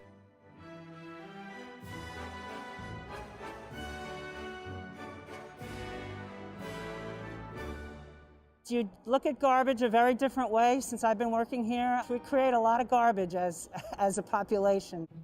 2 claws work together in tandem, dumping trash into hoppers leading to the incinerator. Romeo's an expert giant claw operator. 21 years of playing the crane. There is no shortage of fuel for our boilers. Toy Story is the first thing everyone thinks of. Disney actually got inspiration for the Toy Story 3 incinerator sequence from a Covanta plant. The incinerators burn the trash at 2,000 degrees Fahrenheit. It takes 1 to 2 hours to burn an entire hopper load. We've now entered the control room area of the plant. This is the brain of the operation. Yes, it is. And here's your brain. He's got camera views of the combustion zone. How important are you for this place running correctly? How important am I? I am the guy. I am the guy. He's in the hot seat. Russell monitors as the furnace heats up steam, turning this turbine and generating enough energy to power this plant and 46,000 homes in the region. So they're basically burning it and they're going to have to talk about the filters, right? The filtration, at least. After everything's burned, all that's left over is ash and metal. This magnet pulls off enough metal to make 21,000 cars. The leftover ash goes to cover landfills. Next, the plant tackles those nasty fumes that burning trash causes. First, leftover gases go through a scrubber reactor. Here we go. A lime slurry cleans any acid gases, and activated carbon absorbs pollutants. Then it goes through a baghouse, basically a bunch of filters. So what's left coming out of that smokestack? Constituents of the flue gas is what's in normal air, like nitrogen, carbon dioxide, moisture. The alternative to this would be going to a landfill. Waste to energy does produce CO2 emissions. But in a year, this process eliminates 1 million tons of CO2 emissions a landfill would have produced. We generate a very small amount of methane. The methane we offset from a landfill results in an actual decrease of CO2 emissions. The city hopes to keep moving trash on waterways to facilities like this one. It's all part of its goal of becoming zero waste to landfill by 2030, but that is becoming harder and harder to reach. Only about 30% of New York City's waste turns into energy. The rest ends up in harmful methane-producing landfills as far away as South Carolina and Ohio. And it takes a significant investment to move it. Every year, exporting trash costs the city about $400 million. So why does New York City send its trash so far away? In 1881, New York City streets were notoriously filthy. So dirty, people were getting sick. So the Department of Sanitation was established to clean up the streets. And the department did help mop up the city, but the city quickly ran out of room to put all of its trash. In the early 1900s, the city turned to dumping trash into the ocean. Even though it was illegal, as much as 80% of the city's trash ended up in the sea. This continued until 1934, when a Supreme Court case forced the city to stop ocean dumping. In the 70s, incinerators used for much of the 1900s were closed down because they didn't meet the EPA's clean air standards. So the city opened up landfills across the 5 boroughs. including at one point, the world's largest. In 1973, New York They used to just dump it in the ocean, even though it was illegal, until the Supreme Court had to stop. That's crazy. even built out Lower Manhattan using trash mounds. But even that wasn't enough. With nowhere else to put it, the city began sending its waste to other states. Most of the landfills in this area have been closed down, so the available landfills are getting further and further away. Exporting trash is a costly practice with a big environmental Wow, this is footprint. trippy. And it puts the burden on communities far from these shiny skyscrapers. For now, New York City's only choice is to keep exporting the trash. But ultimately, the department says the best solution would be getting New Yorkers to waste less altogether. Trash is like one of those things that you put it outside and forget about it. I think everybody should know what happens to what they get rid of. If you know where it's going and you don't like where it's going, maybe you'll find ways to recycle things. I would never take anything home because my wife wouldn't allow it. But there'll be a but there. If I see something that's Star Wars, I'm gonna look for it and if it's good, I'm gonna take it home. That is classic. Classic. So let's see. We got some memes. Let's watch a meme video. Let's see. Hold on. I want to play a little vintage story so we could save some videos as like a break from vintage story if I take a bite to eat or something. We're doing a long stream today. We're streaming long. And I think you guys are going to like vintage story, but I don't want to scare away the non-gamers. So we're going to keep watching some videos. Plus it makes it easier for editing when I cut the videos up for the main channel. So let's watch this one. This one looks funny. We can go on the big screen for this. The big screen. No way that works. No way that works. Let's try it.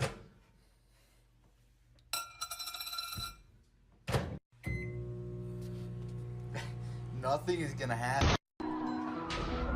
What the? Minecraft Steve. He's throwing. I like Minecraft. I love Minecraft memes. They're my favorite.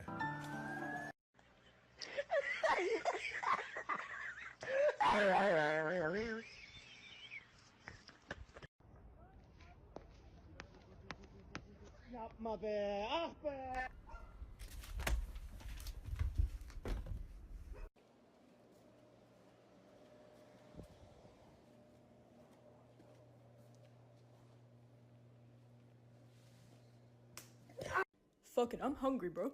I put the cheese on his head. Let's see. Yo, who the fuck put Wally in the freezer? Oh no. Nah, I forgot to take a picture. Oh no, you good. I just ain't know what you was doing. Right here, cool? Yeah, right this fine. Alright, appreciate it. Alright, no problem. The fuck? Oh yeah, I got you.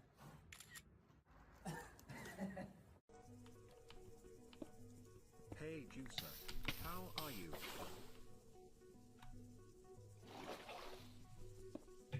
Minecraft.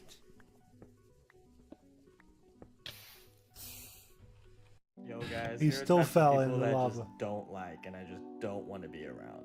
Up first, I mean, you guys knew this was coming, but men with beards, I mean, I just can't grow any. Next, we got these kind of people. Bald people. Like, just grow some hair. Wait. Dude, this was coming. Don't like and I just don't want. Yo guys, here are types of people that I just don't like and I just don't want to be around. Up first, I mean, you guys knew this was coming, but men with beards, I mean, I just can't grow any. Next, we got these kind of people. Bald people. Like, just grow some hair. That is messed up, but in a great way. Good comedy. Wow, that was. Let me in, please. Suez Canal memes.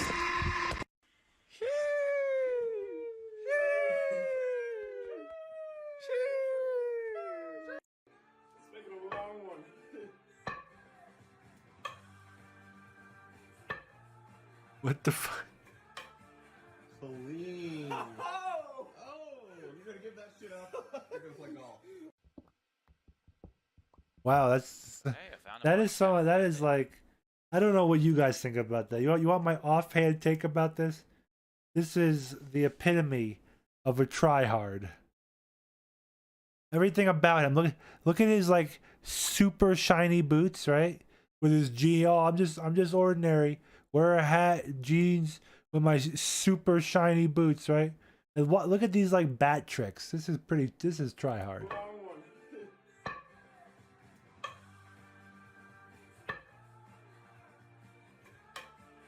Clean. Oh, you gotta give that shit up. He goes, whoa! You're gonna play golf. Okay, I found a mine shaft. Epic. Nice. Get up, get up, get up, get up, get the hell up. Oh my god. Creeper. Okay. Now look at this. Oh no, we can't. The music, even if it is short.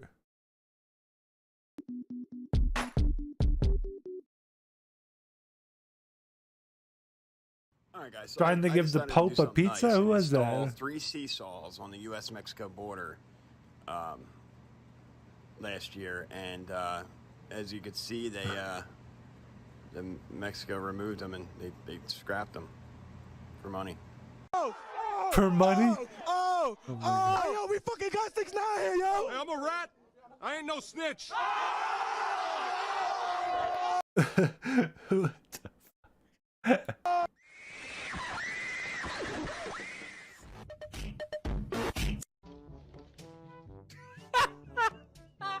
You suck.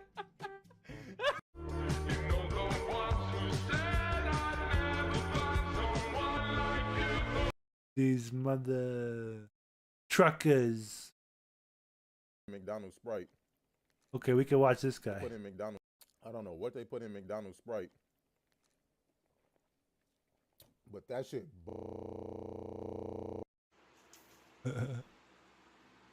Poo? Is that latte for you? This was supposed to be hot. Oh. Oh my god.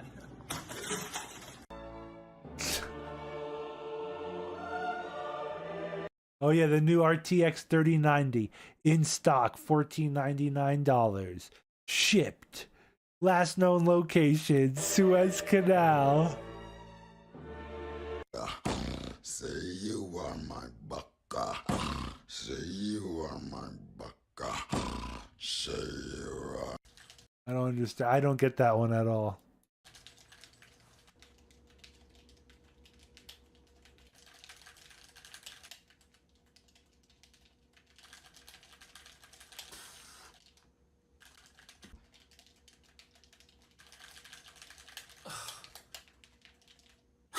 Taking my pants and I got a few bodies up under my belt. Oh, bitch, I'm a big gang.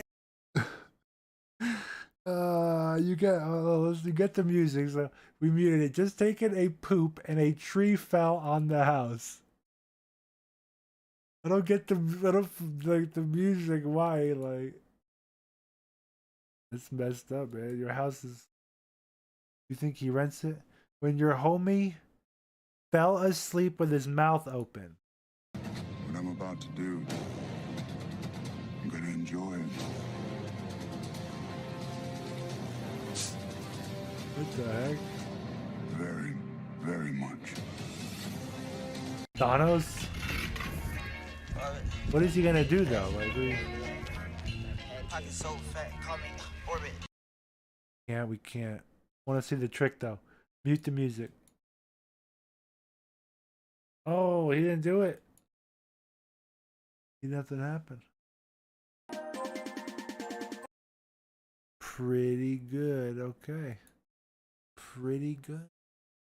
Pretty good random. I want to see if we could watch this and get away with it. And get away with reviewing the Spiffing Brit. We're going to review one of his videos. Let's see. Let's see. Is this possible?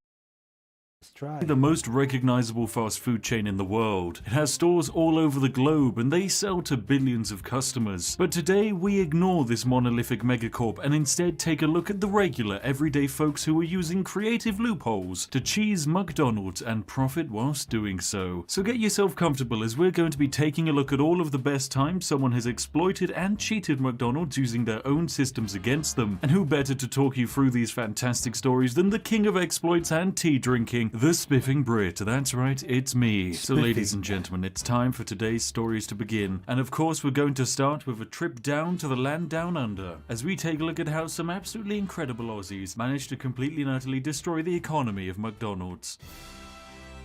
Australians versus McDonald's. Aussies versus McDonald's, guys.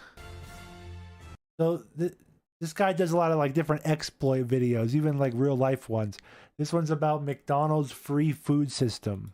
Now, if there are two things in this world that I just absolutely love as a Brit, it's happy Australian accents and stacking modifiers to create a negative value. Now, way back in 2019, some Aussie mates went to a location locally referred to as Macca's. They arrived with a huge hunger and desire for burgers and a vegetarian friend called Harry. Naturally, they stroll up to one of these brand new fancy modern ordering computers. Now, their friend Harry wants 10 $1 hamburgers. There's only one issue. Harry's a vegetarian and can't eat meat. If Harry were to have any meat even so much as touch his lips, there's a very real chance that he might explode and destroy everything in a 5-mile radius. There is also the more likely chance that he will simply give the restaurant a bad review on TripAdvisor. So Harry needs a burgerless hamburger. Well, luckily McDonald's is willing to cater to just about any dietary requirements by allowing users to customize their orders. The intention of this is of course to let users add more to their meals. Want an extra burger patty in that $1 hamburger? Okay, well that's gonna cost you $1.10.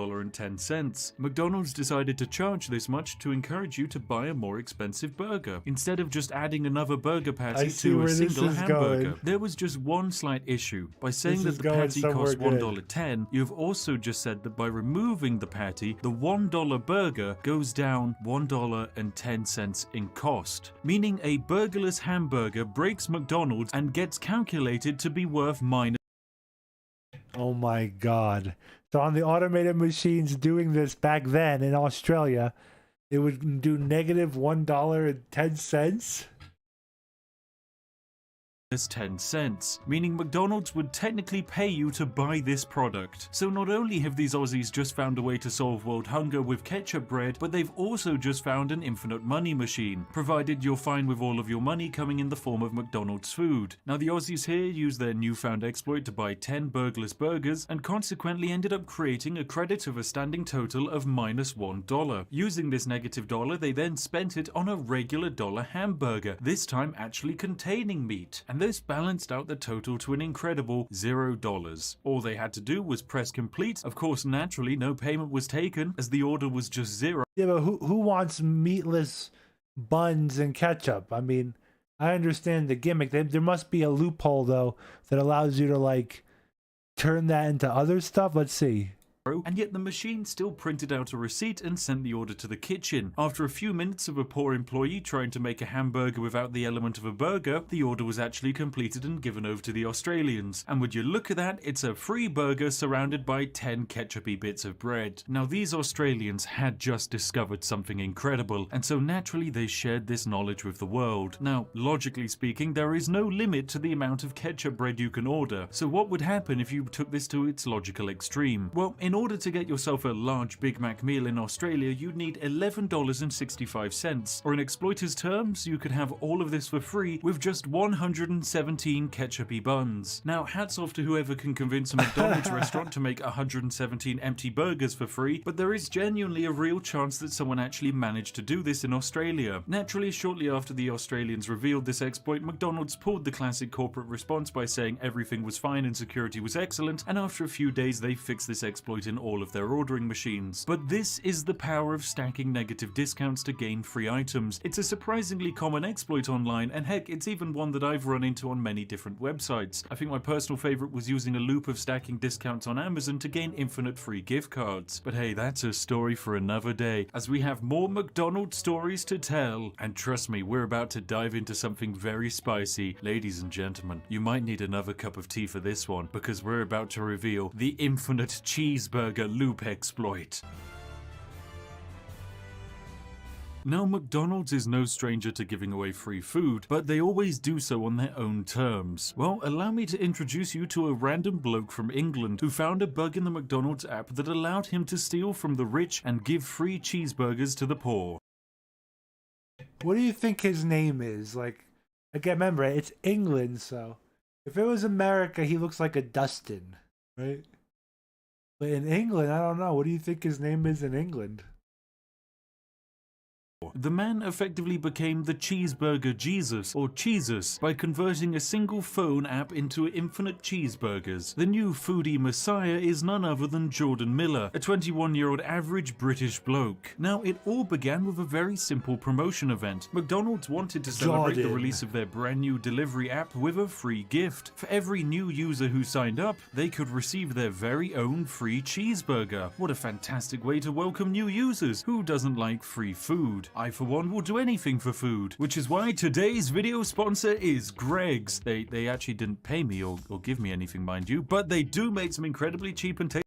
People will sign up and enjoy emails. Just what could possibly go wrong? Surely millions of people will sign up and enjoy all of these fantastic cheeseburgers. Ah, well, it turns out there was a minor issue. You see, the issue is when you have a simple line of code that determines what is and isn't a new user, it best be a perfectly balanced line of code with no exploits. Well, this line of code was no match for Cheesus. The man very quickly discovered that it was very easy to dupe the algorithm behind the app into accepting just about any identity that was thrown at it. Now, Jordan was a dab hand with computers and knew that if the promotion was accurate and it was one free cheeseburger per person, then all he needed to do for infinite cheeseburgers was to find a way to generate infinite people. Now, you see, using a basic email alias setup and a few lines of code, anyone can mass produce fake email accounts and names for the app to detect. Then all you need to do is have another program skim all of the reward codes that get sent back to the false emails, and hey presto, you have yourself 100 free cheeseburger codes. So what did Jordan do with his newfound discovery? Well, he ordered so many cheeseburgers that he brought his local McDonald's to a standstill. The manager of the branch even had to join in and assist in the sudden creation and fabrication of 100 suspiciously meaty cheeseburgers. So what did Jordan do with his plentiful supply of cheeseburgers? The man now had technically enough free food to give him the calories necessary to keep himself alive for almost an entire fortnight. But Jordan was a selfless individual who immediately took to the streets, handing out the burgers to random pedestrians, homeless people, and colleagues. Now, of course, following his escapade, Jordan vowed never to use his power again and reported on the issue to McDonald's, who naturally pretended the issue didn't exist and just let the promotion end. But for a brief period of time, thanks to the discovery of one man, it would have been possible for every McDonald's in the UK to collapse following an infinite order of cheeseburgers. All it would take is about a team of 5 people, and literally anyone could easily place an order for 100,000 free cheeseburgers in any McDonald's restaurant, consequently bringing it to a complete and utter standstill. This is the closest we've ever come to a cheeseburger-based apocalypse. But we've seen how the Australians exploit McDonald's, we've seen how the Brits exploit McDonald's. What about some super duper efficient Germans? Well, ladies and gentlemen, get ready for the Germans versus McDonald's. Trust me, this is one you don't want to miss.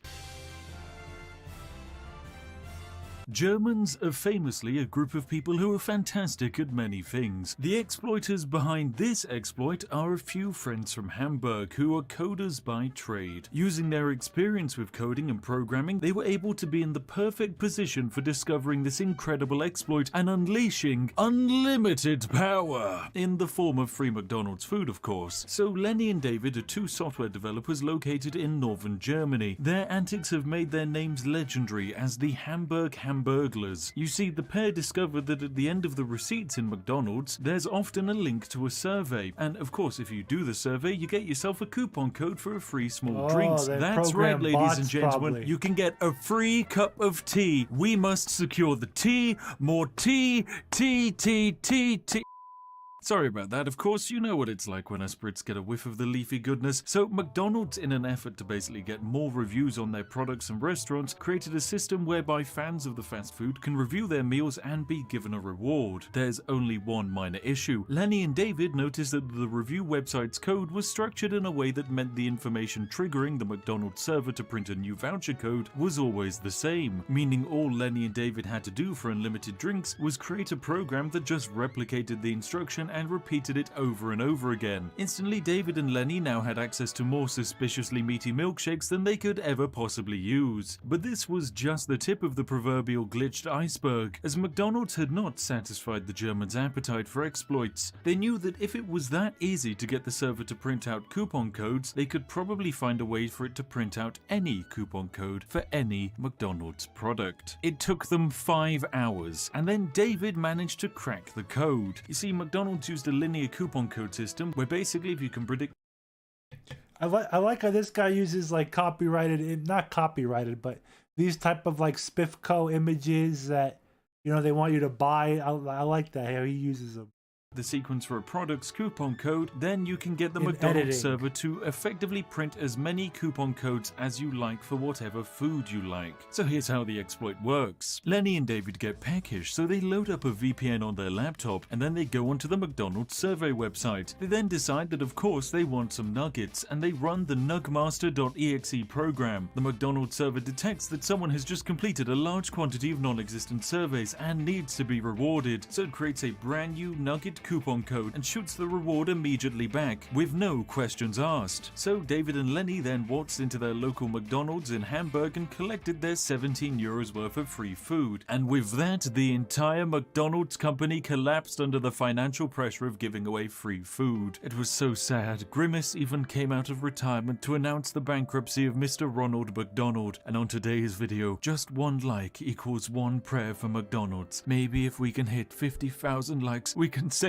this billion-dollar company from financial ruin. Okay, but here's what really happened. David and Lenny walked into the local branch to collect their food, and they actually felt so bad for getting the food for free, they even told the local manager of their exploits. The manager naturally just said, keep the food, you earned it, and with that, the Hamburglers waltzed out of the restaurant with their giant booty of free nuggets. Now the issue is David understood the risk of this power and knowledge that they'd just uncovered. Other people might soon discover this exploit, and when they do, they might sell the coupon codes online for a profit. In the wrong hands, this free food exploit could easily be turned into an infinite money exploit. In my hands, it instantaneously would be turned into an infinite money exploit. But the gents of course decided to do something nice. They told McDonald's about the exploit, and for many weeks McDonald's customer services did the classic thing that it always does and pretends that it doesn't exist. But after a while, a reward was given to Dave and Lenny, and the exploit was subtly fixed in the background. But remember, ladies and gentlemen, similar to video games, every time there's a new update or an old bug that's fixed in a system, a new one is instantly created. This is the law of exploits.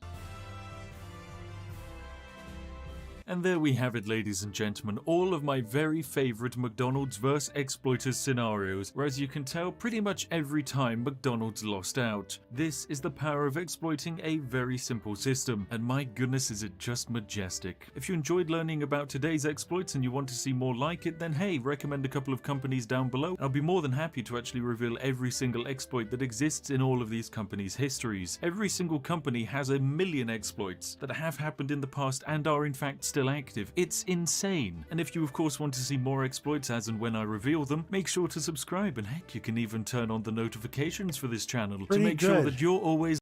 Pretty good videos that guy has. Pretty good stuff. Pretty good. One more cool video for a little bit. Let's do one of these food videos. I want to show you something. More masters of their craft. Giant dumplings, Korean dumplings. You guys are gonna want to see this. Then we're gonna play a little vintage story. I want to get some neat though, so a couple more videos. So I can eat in the background. This one we're gonna narrate a little bit. This is wild how they make these. The dough part, everyone knows. This is just basically ASMR for you. But this is unique. They're putting green onion, scallion in the dough. Green onion, I think. Yep.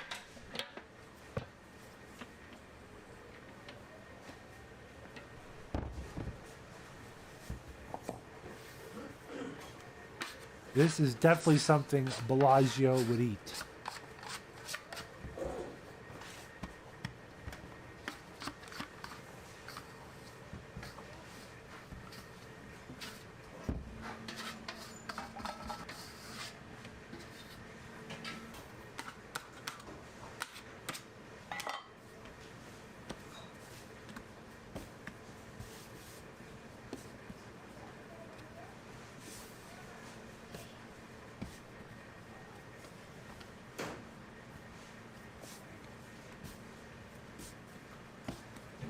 Kneading the dough.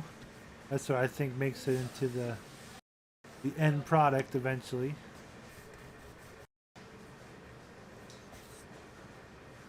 Okay. He's tearing off certain size pieces. Looks like good dough. And green onion, that's a pretty cool twist.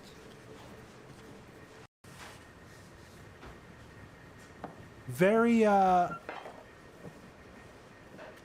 industrialized in their manner, like how they roll them out, put them in rows and stuff. But baking's like that though. Baking, this is kind of like baking, even though dumplings will be made out of it. But as of right now, this is very, very much a baking sesh.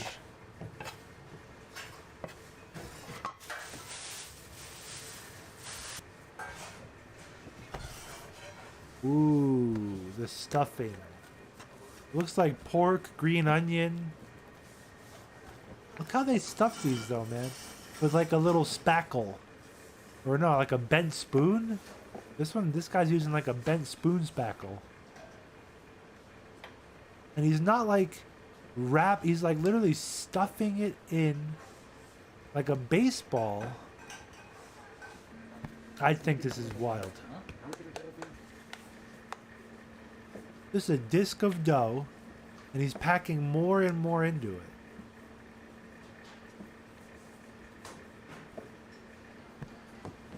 Catch that. This is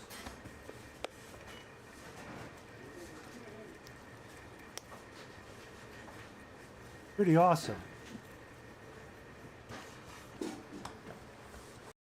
So I think they're gonna steam them. Sometimes they fry them and steam them. Sometimes they bake them. I think these are gonna get steamed. I don't know. It's a wild steam rack right there.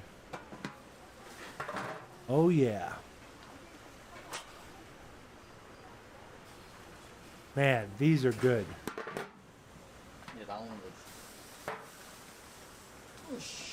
Sometimes they fry them after they steam them, but they're good. They're good right there. They're cooked. And this is the same thing, but I don't know if it's just vegetable like kimchi or if it's just pork with kimchi in it. It might be pork and kimchi. Are they going to cook these differently? I don't know.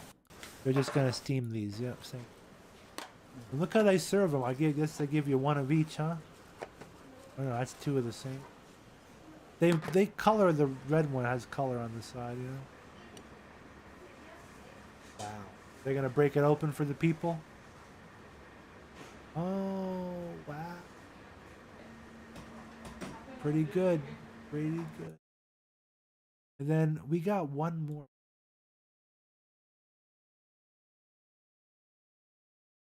American one. Welcome to Lofty Pursuits and Public Displays of Confection in Tallahassee, Florida. I'm Greg.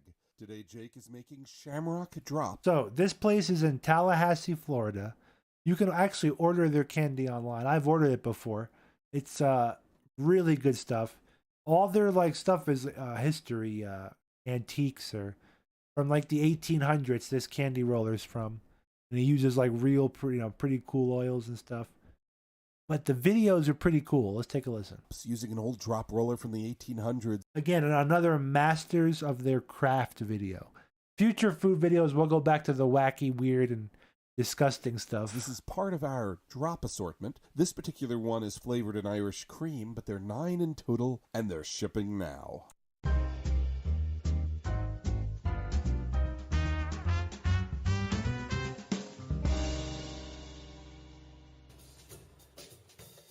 These rollers made about 150 years ago shaped the candy into a perfect little shamrock, and we've made an assortment. The flavors are whiskey vanilla, barmbrack, hops, clover honey, Irish So wow, like these are, he uses real oils and stuff. So like whiskey vanilla, that sounds interesting. Never heard of barmbrack. And I don't know when this video is from. He doesn't have this available all the time. But hops, clover honey. Clover honey is good honey. Irish cream is the one he's making in this video. Apple, that looks good. Chocolate stout. Irish coffee and toffee. cream, apple, chocolate stout, Irish coffee, and toffee. And we're selling them in assortment bags, so each bag has some of each of these flavors in it. If you want to know more about the flavors, we've expanded the assortment over the years, and we have lots of videos telling the stories about each flavor. They'll be linked in the description of this video. When the sugar was about... He makes some really wild stuff. This one's one of the simpler, just roll designs, but they make like custom. Like they could draw stuff in the candy, like all that wacky. 310 degrees, Jake added food coloring and flavoring in the pot, and he poured it on our candy cooling table. This will drop the temperature of the candy quickly, and it will turn into more of a clay, and this means when it goes through the press, it'll hold its shape, and not just go back Oh, that's to being pretty. a It looks like bubble of emerald. candy. While That's the candy is emerald starting to tablet. Cool, it is not cooling to an even temperature. And to make it even, Jake will be folding the candy and dripping it to get the hot parts out against the cold metal. We want the candy to become a consistent texture. Irish cream is a strange story. Its invention started in the 1970s, so it's a fairly recent invention. And it's a story about the creation of a flavor and a product that was driven by tax advantages, that was invented not by an Irishman, but by a marketing inventor who emigrated away from his Jewish family in South Africa to Ireland. It was a product driven by an excess of cream that was given a name that was lifted from a golfing organization. And best of all, it's a name that's protected by the EU as a protected geographical indicator of a product that must be produced in Ireland. All in all, it's a strange product. And it's a product that's enjoyed around the world, possibly more so than in Ireland. One of the things I love is that the success of this product is based on almost more serendipity than reality, and it makes me laugh how strange the story is. He gives history, too, of the stuff. David Gluckman worked in product development and in marketing in Ireland. He had a lot of success creating the Kerrygold butter brand in the 1960s, and he was given a challenge with several parameters. There's a few things you need to know. One, at this point, cream was considered waste. They had lots of markets for milk, but not for cream, and there was only so much cream you could turn into butter. He was employed by a firm who owned the names and stocks of a small brand of Irish whiskey that also owned a sister company that was a dairy plant in Cork. So the question was, could they use dairy in whiskey? It hadn't been done before. These shamrocks are made on our Thomas Mill drop roller, and it's one of the rollers we obtained thanks to you via a Kickstarter campaign back in the day. It's the shamrock rollers from Mulane's Candy Store in Cincinnati. They date back to the 1860s to 1880s from the best we can tell. I love it when equipment was built to last, and 150 years or so later, this equipment is still doing what it was designed to do, making delicious candy. If you want to buy this candy for yourself, you can get it online at our website, www.pd.net. It's shipping now. The first thing they did was to mix cream and whiskey, and the results were terrible by all accounts. They started looking at other drinks, and one of them was the Brandy Alexander, that has milk mixed with brandy, but it also had sugar in it, so they added sugar. This improved it a bit, but not enough. So they started mixing in other substances, and one of the things they found in their cupboard was Cadbury's drinking chocolate. And they mixed in powdered chocolate. And it was spectacular. It also had less alcohol than most other liqueurs, about half the alcohol. And this solved other problems. One of the problems with shipping alcohols internationally is the import duties from the countries you're shipping it to. So, having half the alcohol but tasting like it had all the alcohol meant that it would come in at a lower duty rate, and it would be a more profitable product to ship. And because Ireland was an agricultural economy, they encouraged the export of locally made goods, and this was locally made dairy that would be shipped around the world. So they were able to get subsidies from the government to start up this business. Now that they had a product, they needed to have a name. And they felt that the name that could be associated with a person or a family would be better than a place name. They thought it would make it more personal. They were trying to figure out what it was, and they were eating at a bistro called Bailey's Bistro. And they went, why not? And they used the Bailey's name. But then came the corporate name that they needed to use. The owner of the firm decided that the name was fine, Bailey's, but wanted to have a different corporate name. He wanted some initials in front of Bailey's to give it a more of a sense of... This is fascinating. I mean, it usually gives a little history and stuff, but this I'm fascinated. Extra cream. I'm eating a sandwich right now. Thank you guys for hanging out. Oh man, it's a good buffalo chicken sandwich. We're almost done. Then we're going to play Vintage Story. This is wild, though. And then they were able to pay for the company with government subsidies because it was local product. Brilliant. How can we do that? There are no good government subsidies anymore, right? Or grants. Gravitas. So one afternoon when Gluckman was at home, he got a call from the boss and was told that he needed some initials in front of it. And he looked up at the TV where he was watching a golf tournament. The golf tournaments over in Ireland are sanctioned by R&A. And he went, why not R&A Bailey's? What's more Irish than that? Taking the name from the Royal and Ancient Golf Club in Ireland. It's no stranger than how Oz was named for the Wizard of Oz, but that's another story. At some point after 1993, the European Union decided that Irish cream is a protected term, and only Irish creams made in Ireland can carry that name.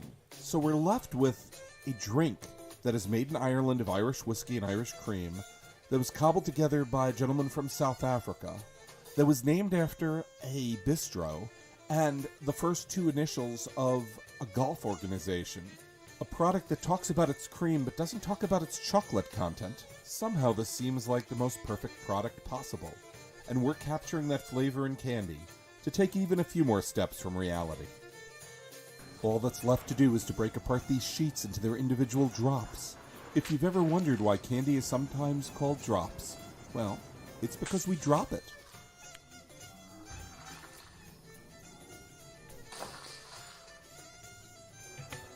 Pretty cool history lesson.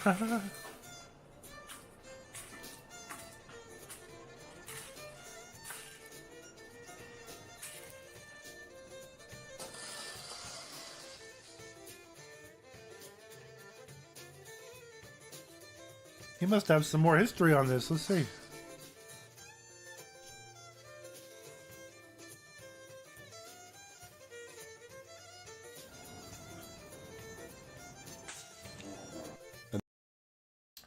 Now, you probably have a local candy shop in your state, city.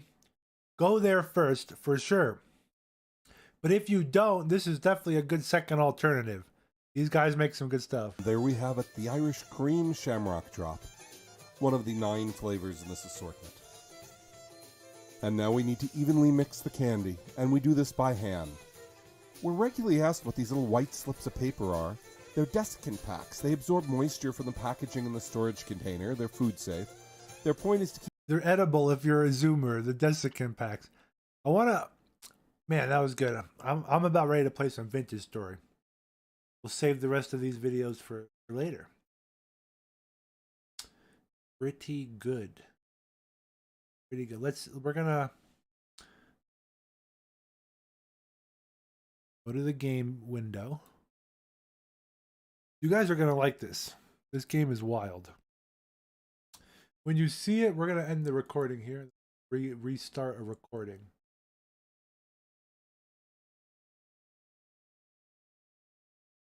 Okay.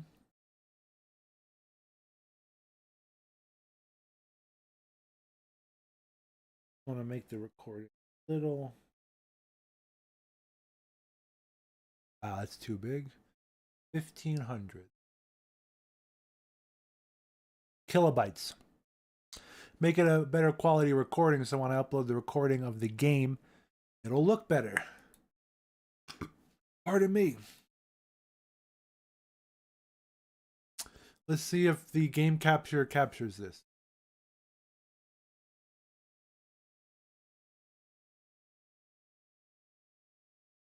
Yeah, what a history lesson.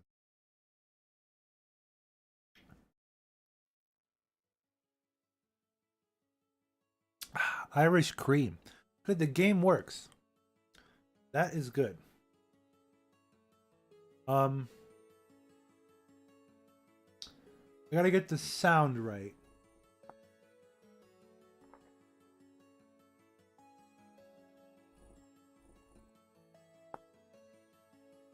Does that work? Oh, the music. Make a little music a little bit. For you guys, a little bit louder. Let me know if the music's too loud. I want background. This is not Minecraft. I think the music might be perfect there, guys. So this is not Minecraft. I can't go back. Oh, I can. Look what this is. Can I look around? Kind of makes me think I could look around. Well, do you see this? This is voxel-based Minecraft. We're gonna load my world up. Let me show you. There's only one way to describe this. It's by playing it. We're gonna... So in Minecraft, survival is very easy. In this game, just getting started is very tough. Survival is extremely tough.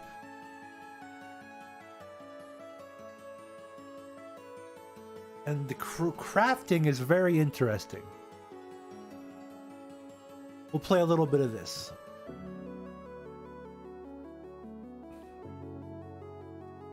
Little bit.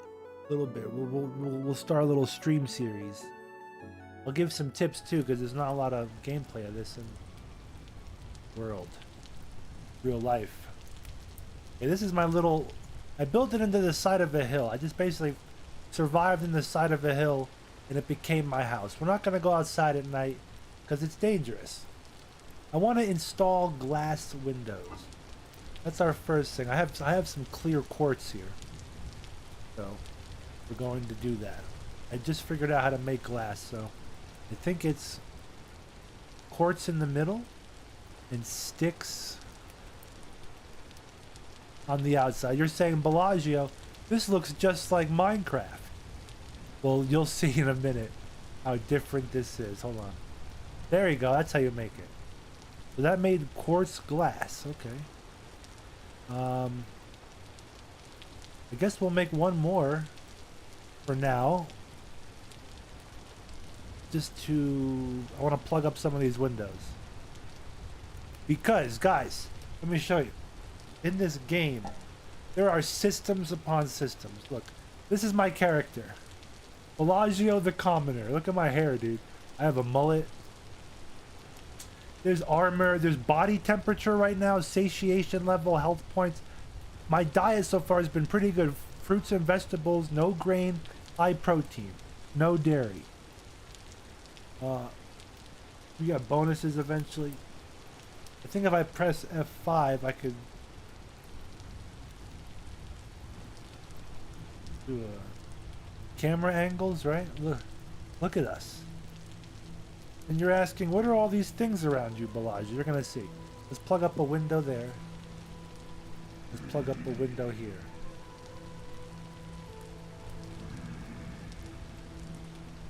I'm gonna be expanding this wall soon.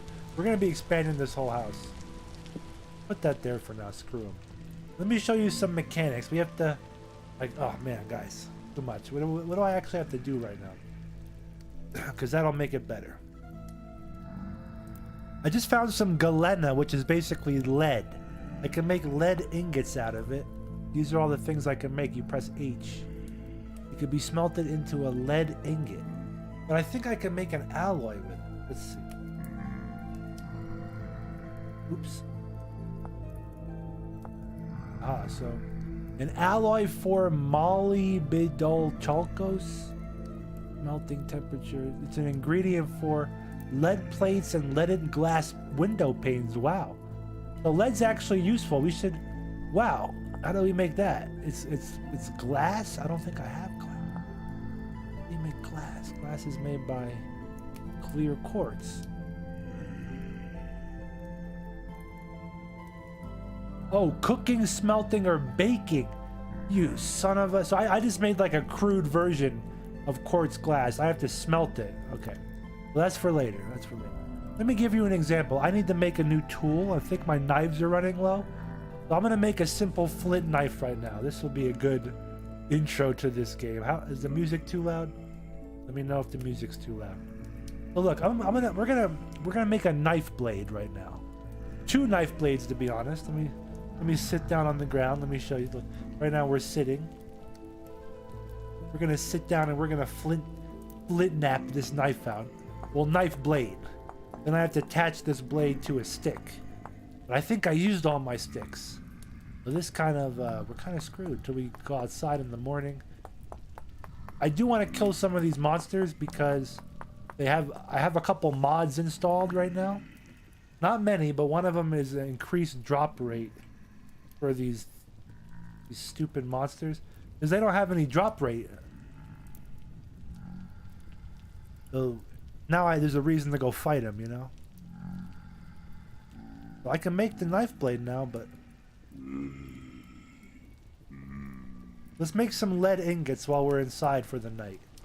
So to do that, we're gonna put away our flint. Let me show you some ingot craft.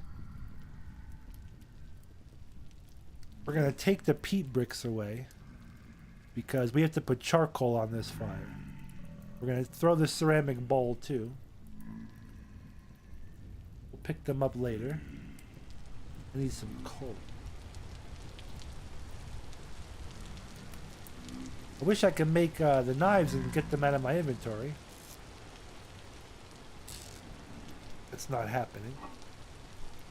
We'll put them in here for now. I have some oak planks and I have some logs. We'll put them in there. You cannot make sticks out of a wooden log in this game. There's some realistic aspects to this game. I have charcoal on me already. Wow. Okay. We have to make more charcoal soon, so you guys are going to get a kick out of that. How to make charcoal in this game is way different than Minecraft. There is charcoal. I mean, there is coal in the ground, but it's way harder to find. It'd be like real life going to find coal, you know? So I want to make like 6. Let's make as much of this as we can. Put all of this in here. This is 400 units of lead. Okay, so how are we gonna light this fire now? Bellagio, in Minecraft the fires are automatic. Why aren't they automatic here? Well, I have a fire starting kit in one of my things over there. But once you have a torch lit, you can just use a torch. Go down here, get it going. Okay, that's going. This is going to heat up now and melt the lead, I think. The melting temperature is real low. I can actually melt that with regular peat actually. I don't even need charcoal, but we made a charcoal fire. We're gonna stack that peat down there. We were gonna cook too. We have to cook some food soon. Do that after. I want to fight these assholes. These things are called drifters. I should have got a torch. It's kind of dark out here. Go back inside.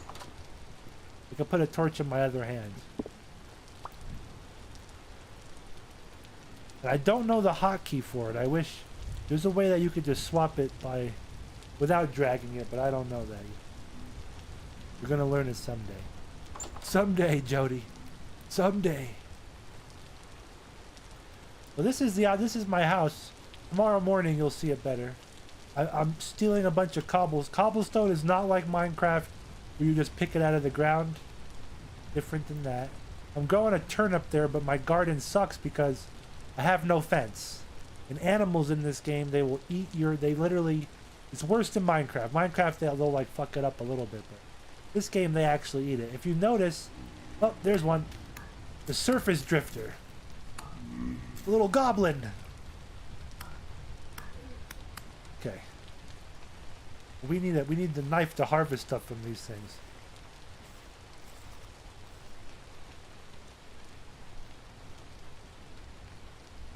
Again, I need to learn the hotkeys in it. Well, I'm not dragging. Ow, someone hit me.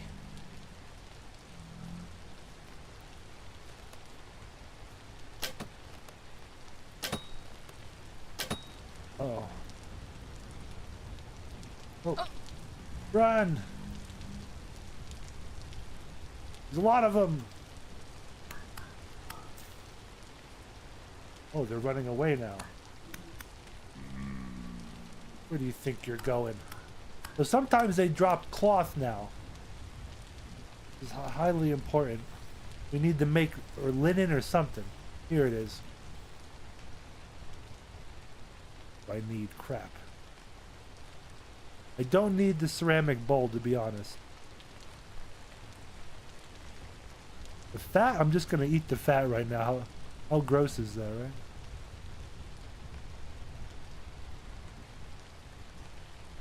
Because we need food right now. I could probably cook that into like a stew or something. There's like 1,000 different recipes of food in this game. You're gonna see that in a minute.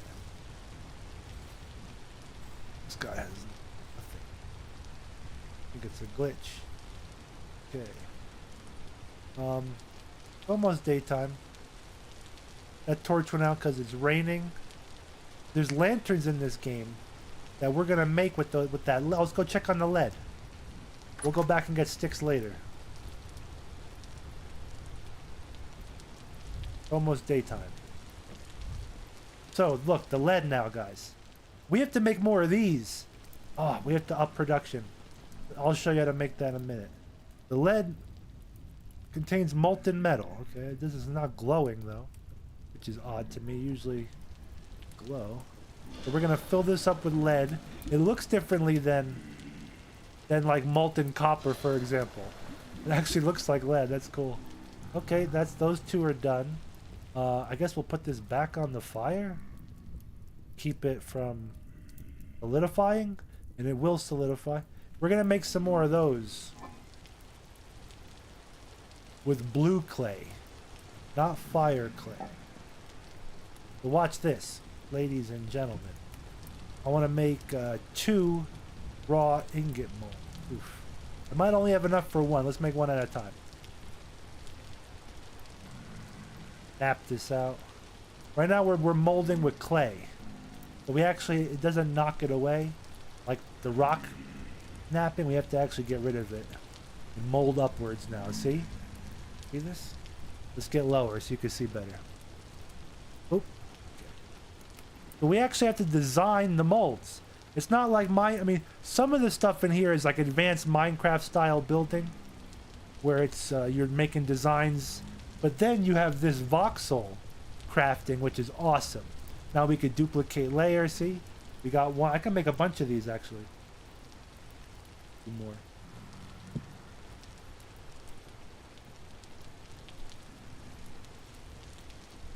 We'll make another single one because I want to keep it all.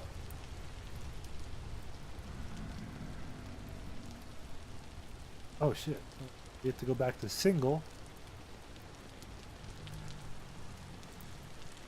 Yeah, what do you guys think, guys? Have a nice day, Mary. Are you leaving? Yeah, we'll do some more videos in a little bit. We're gaming a little bit right now. upgrading my production of things live on air. Well, again, this is Vintage Story. It's $18. You order it from their website. Use Google Vintage Story.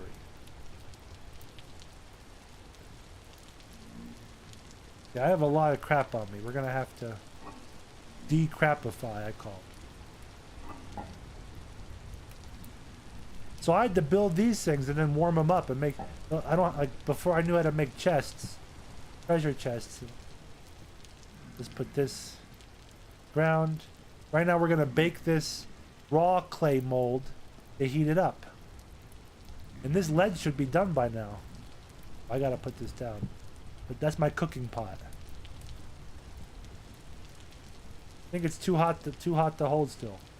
300 degrees. Yeah, I would estimate it is. We have to go outside soon. As much as you want to stay indoors, we have to go inside soon. Good, they're both baking. Okay, I kind of screwed it up though. So this is outside. What do we have to do out here? We have to hunt. I am in dire need of meat and food in general. And look, this is how you make charcoal in this game. You have to cut firewood, bury it in a pit, and light it on fire and let it smoke for a couple days. Let it smolder. But we have to fill that up too. Where's that wood we had? Oh, okay. So much to do, so little. All we need is 2 sticks right now. Let's go get those sticks.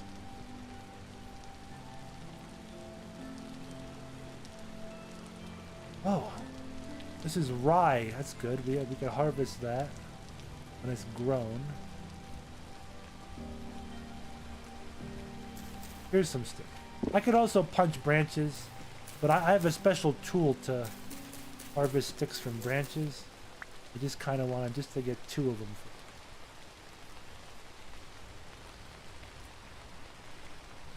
Sticks go there, knife goes there. Now we have another knife. Make 2 of them.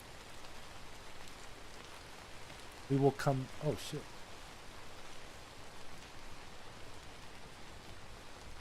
Now look at the map in this game.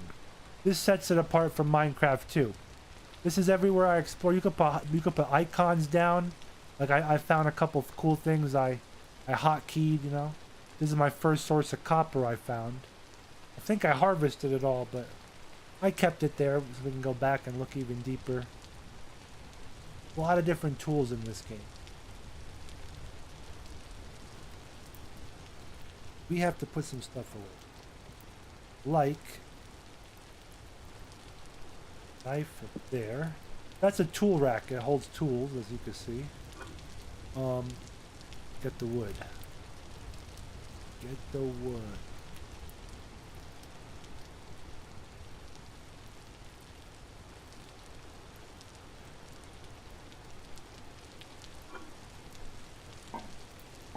Okay.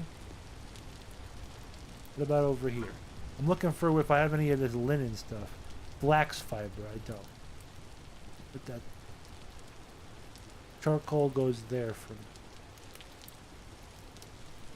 Aha, wait. I don't know how to seal these barrels. There's supposed to be a way to I could make stuff in barrels. Still learning.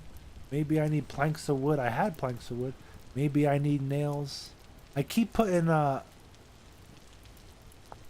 rot in here to try to make compost.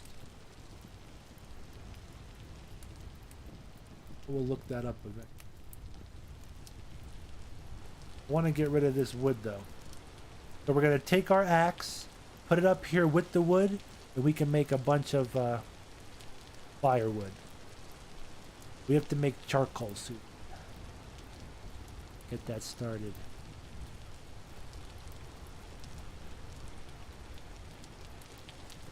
I got enough stacks here that I probably could start the process right now, even in the rain, because I'm going to bury it.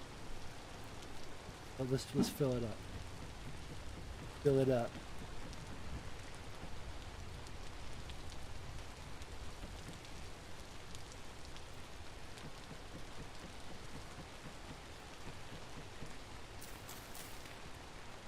Okay.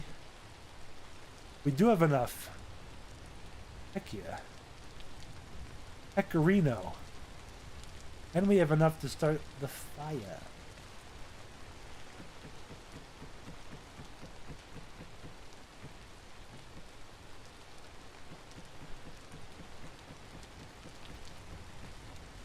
Okay, there's a certain process now. There's a process involved. Let me see if I remember. I do. We need dirt. I don't think, do I have dirt? I don't think. I have a chest here too I just built. I'm not using that enough. I gotta use them. Okay, I don't have dirt, but we're gonna... I need that grass. We'll get some more grass right here. Cut some grass. Okay. So we put the grass down. There. Oh shit. Okay. That's our tinder bundle. We're gonna make a fire. It needs... Oh, you gotta put the wood on it first. Even if it gets a little wet, it's... Oh, wood's on it. We need some dirt now.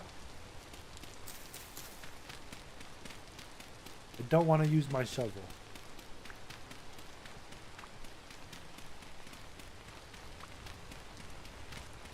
Okay, that should be enough, maybe. Do we have to cover... Oh, shit. It just took that wood again.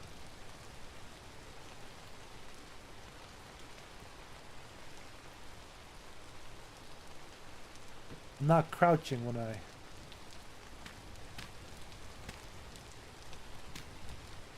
Okay. We have to put one back here now. Okay. Now, guys, ladies and gentlemen, we must light that fire. We need one more piece of dirt to cover the pit. Our charcoal pit is going to be cooking. I built this little dirt awning over it so we could start the fire in the rain. A lot easier. Okay.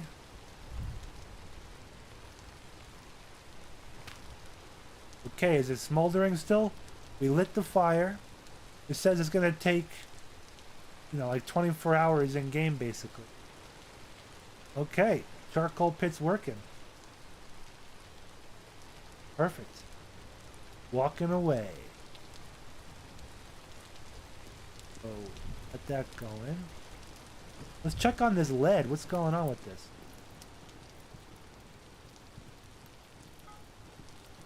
There we go, finally. We got the ingot here.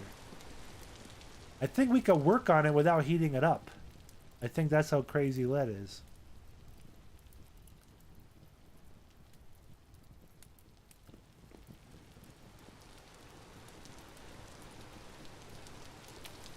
Where can I put this other... Yeah, I want to expand this house. That's what you guys are going to help do. Let's see if we can work on this without even having to heat it up. Maybe. Do I have a hammer on me? I do. You guys are going to like this. Oh, I guess we could just make plates out of it. Yep. You guys ready for this? Blacksmithing? We're doing a heavy hit. We have to flatten this into a piece of a sheet. Whoa! There's something... I'm starving, I guess. We have to go hunting. We have to go hunting. Downstairs I have some food in the storage. Let's go get that. Ow. Lead crafting later. So down here the food lasts longer. And look, it's on little shelves here. This is, it'll last for 1.6 years. Red stew and boiled mushrooms. Let's take one of these. How do we eat it?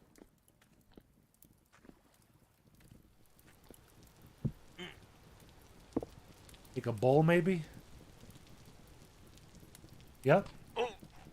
Oh, yeah, that filled me up. Damn, I was, what the... We'll put this empty crock pot up here. Oh, damn. I didn't know I could double stack those. Okay. That's cool. Well, now that I ate, let's finish up this one plate. Then we're going to go hunting. I guess I could work on this at nighttime, actually. You know? How the hell is this enough to even make? It's not. You probably need 2 of them, huh? Yeah, add material. Wow. I've never done this before in multiple materials.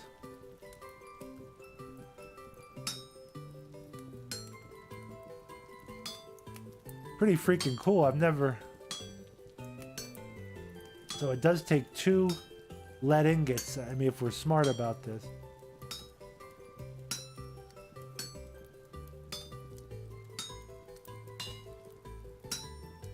I'm trying to make it as flat as possible before I start working on it like this. Ready? So now I can start like knocking these upward, the ones that are out of bounds, and going down with a couple of them. Probably all of them, because we need more material down this way. We'll bring this down.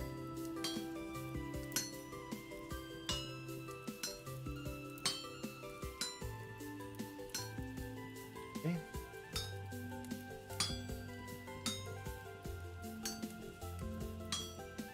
Let's just bring as much material down this way as we can, because we're going to need it for sure. Okay, now let's bring them this way. Whoops.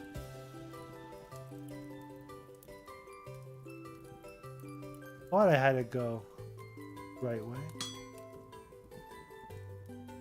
Right. Right.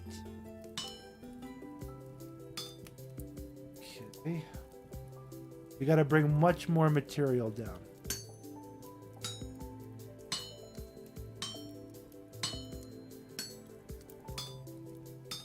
It's cool that we don't, so now with regular, like I only work with copper, but we have to heat that up in the forge. I have a forge by the front door.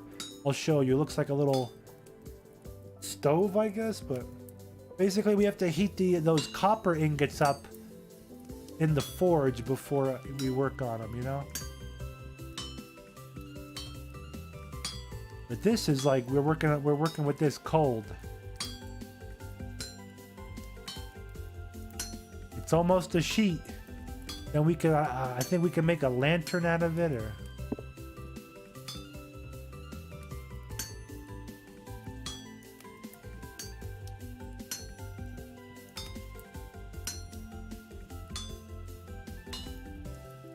Okay, now we gotta go down. Bring that down there. We have to bring one more down for this.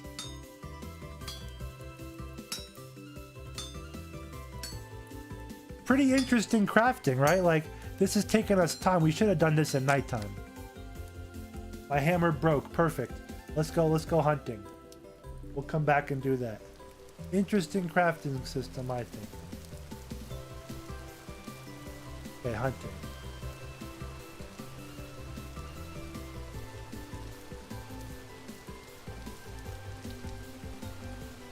I just got this bow. These look like poisonous mushrooms. We don't want those.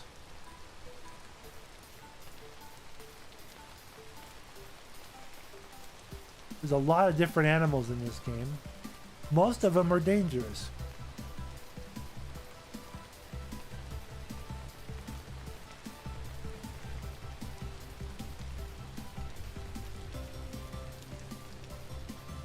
Oh. We want to get this guy.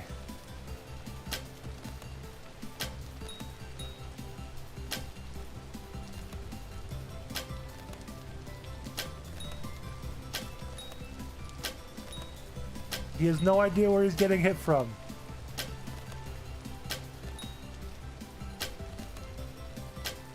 He's just taking it.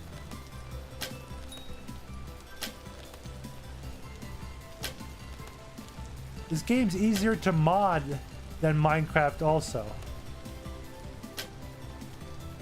I'm gonna go get this guy by... Uh-oh. It's coming. Yeah, I weakened him. Weakened him with those arrows. This is gonna be a... Come on, ass. Oh, 17 meat. A raw, large leather. We have to learn how to cure the leather. There's a way to do that. I don't know how to do it yet. There's a lot of mechanics in this game. Like the farming is like way... You have to worry about the 3 nutrient levels of farming and stuff. And like PK and all that. All those crazy ones. I think we did good hunting for now. We should go home. Cook some of this up. Here's some berries. We'll take those home and cook it up. Some vegetables would be good too. Or even mushrooms. Here's some mushrooms. Dude, we're gonna make a lot of stews. We're using our knife to cut the mushrooms so they grow back here. Because then I can always go foraging for them around the homestead. And after I put the first meal on, there's one thing I want to do before nightfall. I want to go harvest a bunch of sticks I have like these gardening shears, basically. You can cut all the sticks out of the trees. And the ground, those are child's play compared to the... Are these done yet? So look, nutrient level, nitrogen, 13%. P, phosphorus, 50K50. So, growth stunted due to heat will only yield 50%. So I guess it's warm too warm here for this climate. There are seasons in this game, so where we're standing right now will not always be this way. It's gonna get cold. Winter's coming, pretty much. Winter is coming. Uh-oh. Put some stuff away.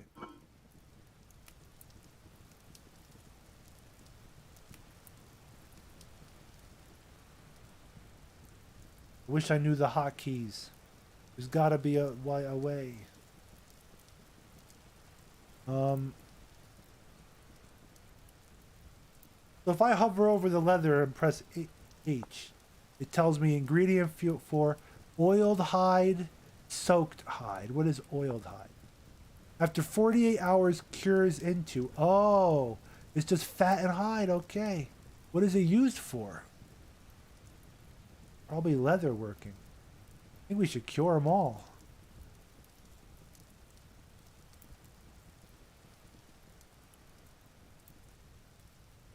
The question is, are they stackable?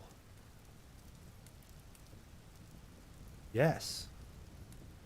Okay. Curing. Nice.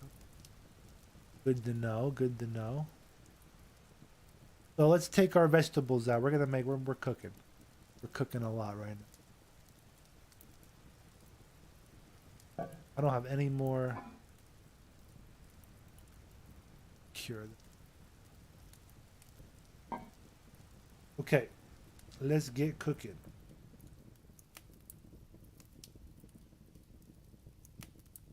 I used all my arrows. Oh, wow. Wow.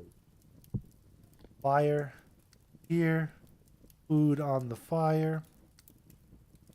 And then now we start making stew. So we're going to do a raw meat, a turnip, a berry. I think you need 2 raw meat always. Yeah, there you go, look. So that makes 1 serving of red meat stew with boiled turnip and cranberries. Sounds pretty good. We're going to store a bunch of this downstairs. I might need some more crocks. Let's make some crocks right now. I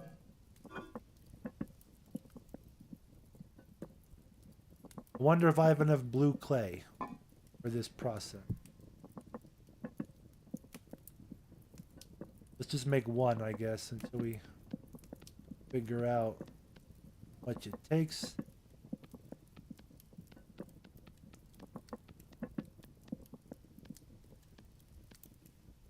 Okay. Gotta build the crock pot upwards. Pretty cool. Now we can go to copy, duplicate layer. See this? Bum, bum, bum, bum, bum, bum. Whoop. Okay. I'm gonna build a lid on it. I think it's a lid. Yep. Boom. That didn't cost that much. We can make a bunch.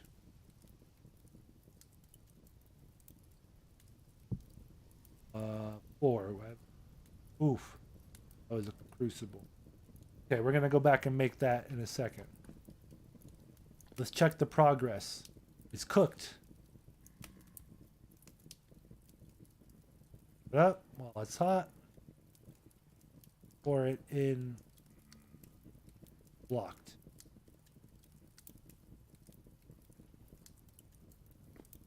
We'll just keep it on our hand. Let's destroy this real quick.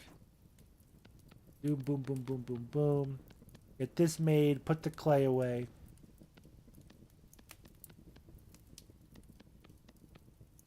Ooh, I'm breaking. This will be easy once you.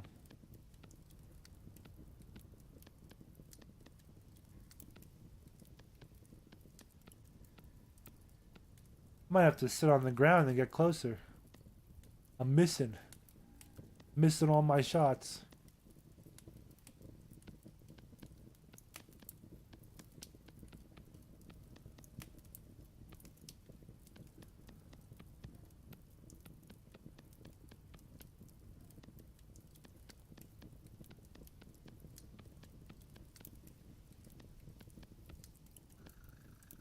I have to make bigger backpacks. I have to, like, so much, like, there's a lot of stuff to do in this game. My backpacks right now are, like, really crap small tier. You don't have an natural inventory like Minecraft. You need to get bags and stuff.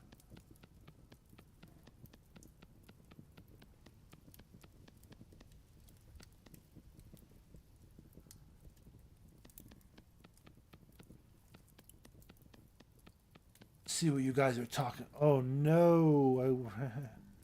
Well, at least I ran out of at least I ran out. Okay, we're filling this up on the ground. Bring it downstairs.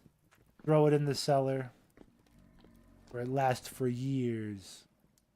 Put this new batch over there. I have to make stairs. Look, I'm jumping up like a. We gotta make stairs here. That's next on the agenda. Stairs are required.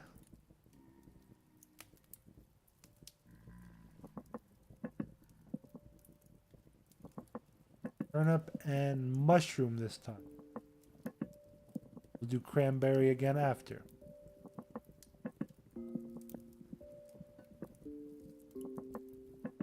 Well, I still have all this molten lead we have to pour.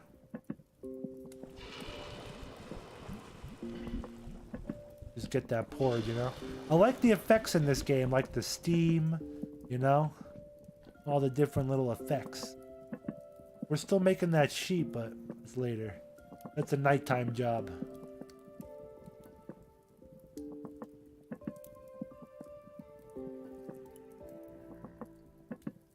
Here is zombies.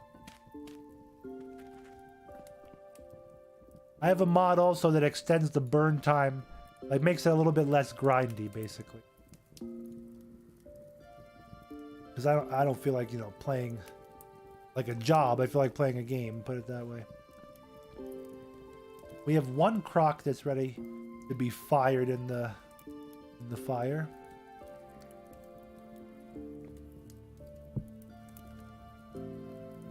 We filled up another crock. Bring it down to the basement. We're just prepping for the future.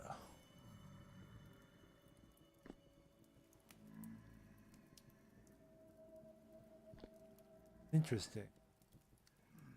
Over here it says fresh for less time. We have to expand our. For some reason, it doesn't count as my cellar over here.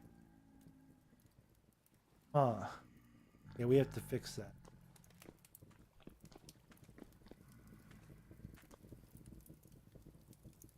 Must fix it.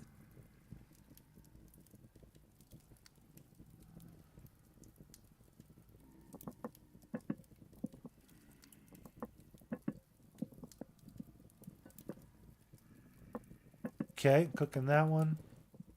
We got one more crock and then no more cooking.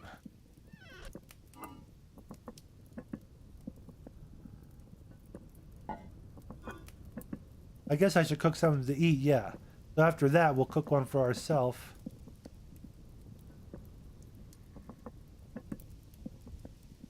That one.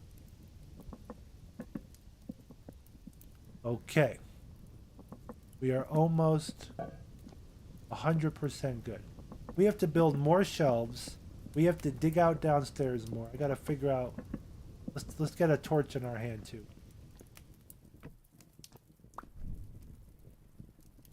I could see down there. What the hell's... Right? Hell is happening. And then we'll cook one more after. So, yeah, why over here? 21 days it says fresh for. Over here, 1.6 years. Obviously, we're going to go with this shelf. The 1.1 says 21.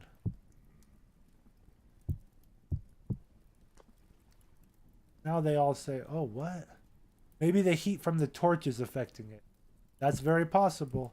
Okay, let's fix it.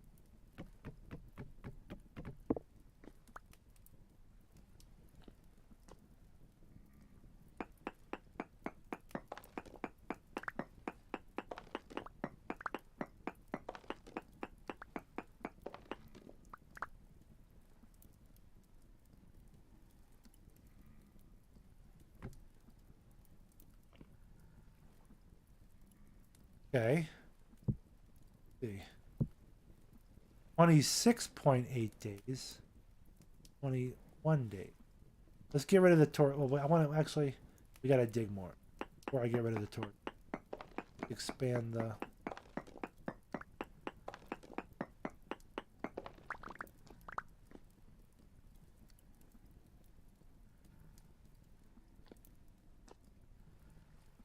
No matter what, we're gonna have to move this shelf if we're expanding it.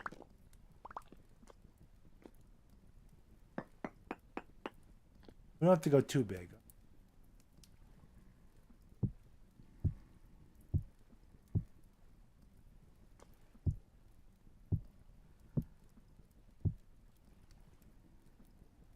Oh.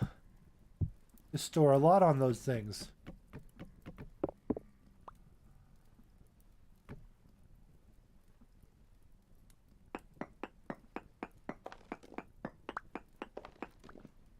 Let's get rid of the torch upstairs. That's creating heat down here. Cellar has to be dark.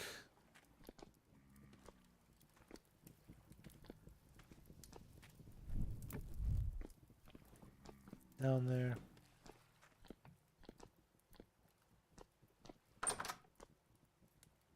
Oh yeah, it's good, but it keeps fluctuating between. It's the cranberries for some reason.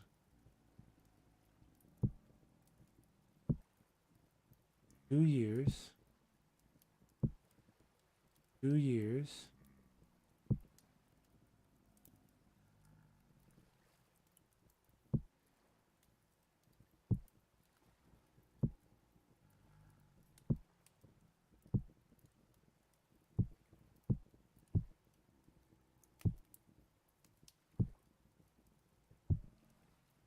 I think it's the cranberries make something about the cranberry makes it where it doesn't preserve good. It has to be something like that. I don't know.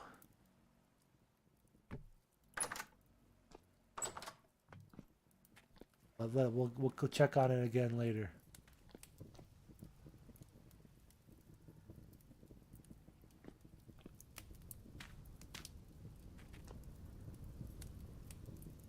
Okay. Bus a meal. Then let's get a couple more things done before I end the stream.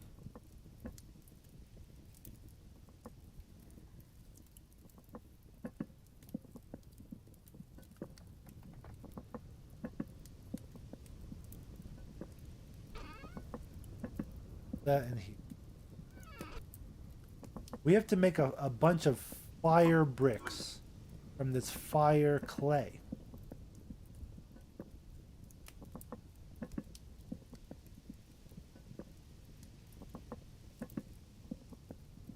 I think we need 7.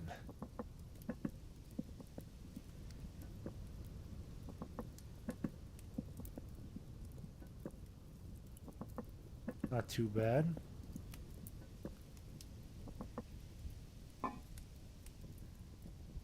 Not too bad at all. So this food we're going to put into a bowl because we're going to eat it. Put it right back on the shelf.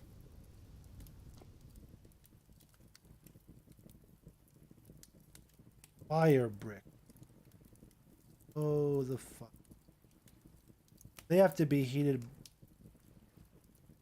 by charcoal. Annoying because in there.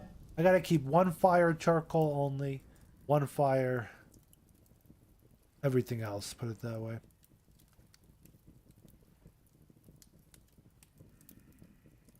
That's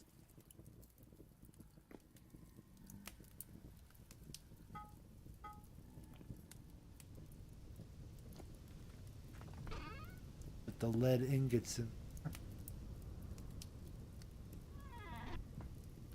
Is this charcoal? This is peat now. Yes. Okay.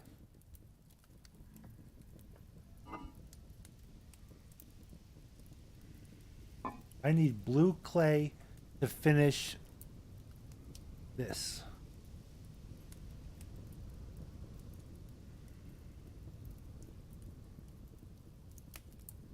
Can't use red clay.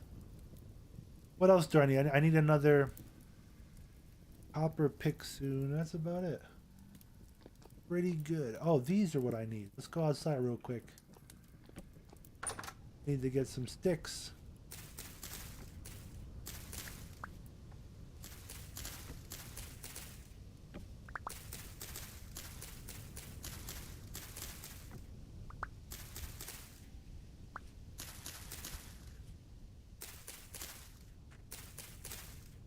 Perfect. We have enough sticks, I think. 10. Good for now, for nighttime.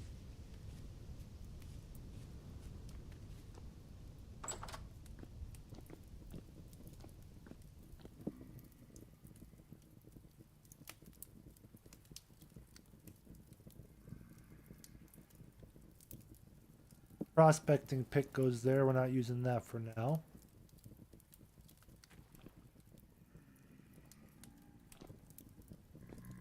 Want to finish this metal project. It's holding up the hammer.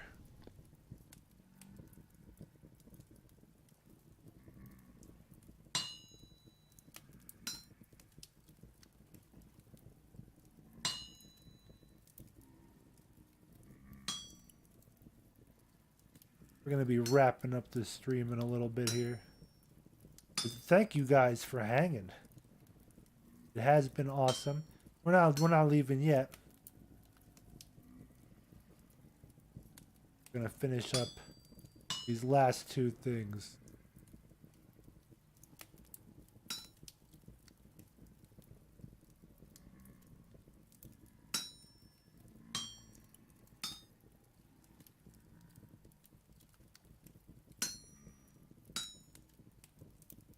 Okay.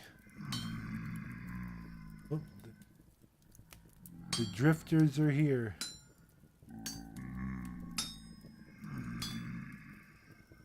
This is the last piece of the puzzle. I think we actually have to chip off. Except we did it. Ow. First lead plate.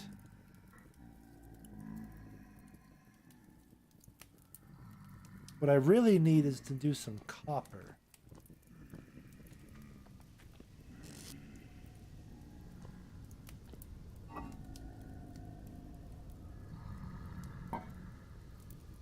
I don't have any.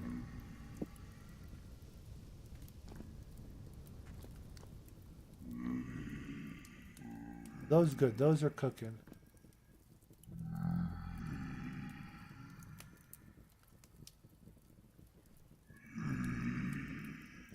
Fire, clay, brick. We did it.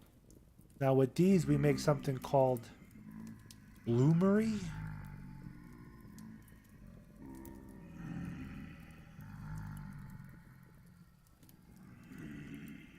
Maybe we need one more.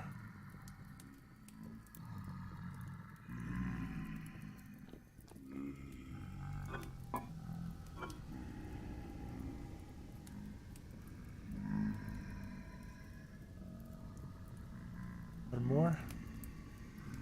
Might do it. This will be our last task of the show.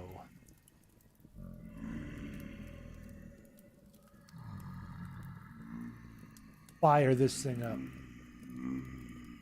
These are molds. You pour metal into them to make different tools and stuff.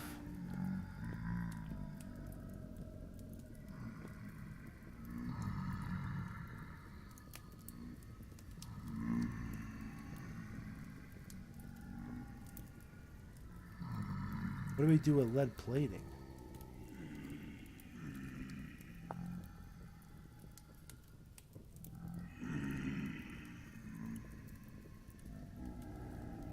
Oh, weird. I don't know what to do with it.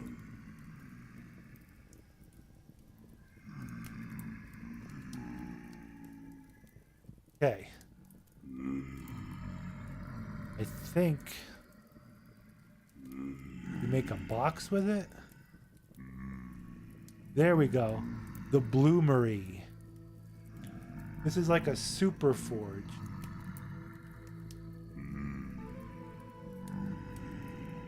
Put this back here for them.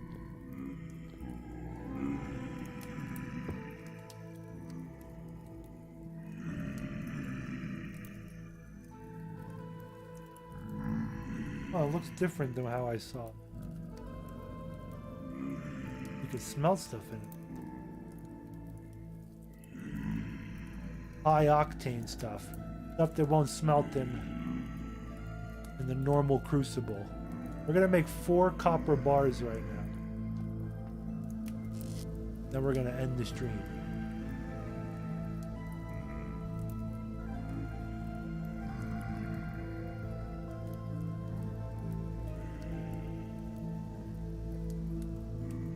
Okay, that should be 4 bars right there. 80 copper.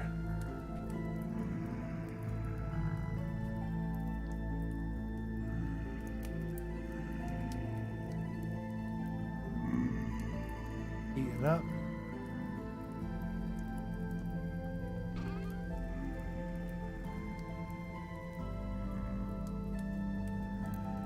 We have to cook the rest of this food. Just to preserve it.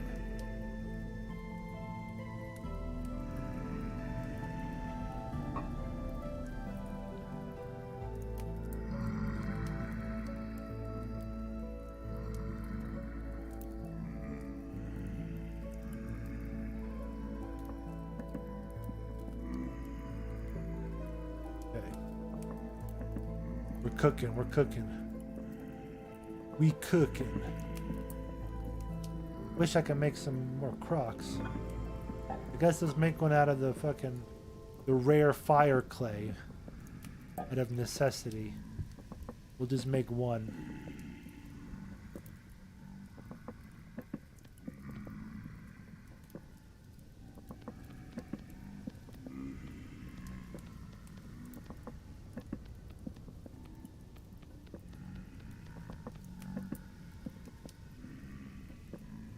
A temporal storm is approaching. That's something new. I guess that's like a mechanic in this game. I think a lot of bad stuff's about to go down.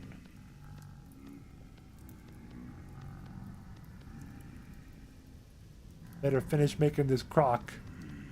This freaking crock. Probably a lot of zombies come. I would imagine, right? The question is, do they destroy stuff? Don't know.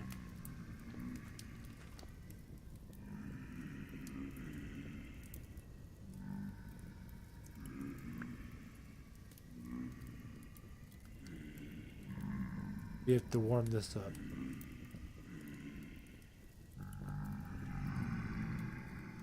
Put the food on the floor. Look outside. It sounds crazy. Sounds pretty... Oh, there's something. Temporal storm, huh? They've gone feral.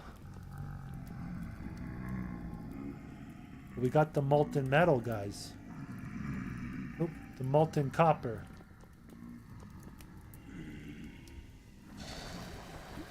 Put it in the molds.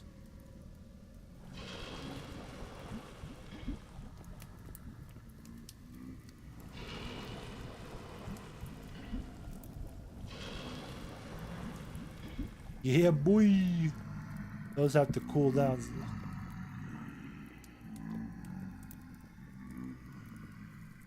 Wow, there's a lot of monsters outside. I got one more crock for the basement. It is dark down here. I don't think the torch has anything to do with it. Now that we've discovered there's something amiss. There's something amiss. I don't think the torch was affecting it. 26 years. I think it's the recipe. It's only the ones... No, look. Turnip. Well, the mushroom and cranberry last for 2 years. But the turnip and cranberry doesn't. But look, it has nothing to do with them. Cellar, I'll Google that later.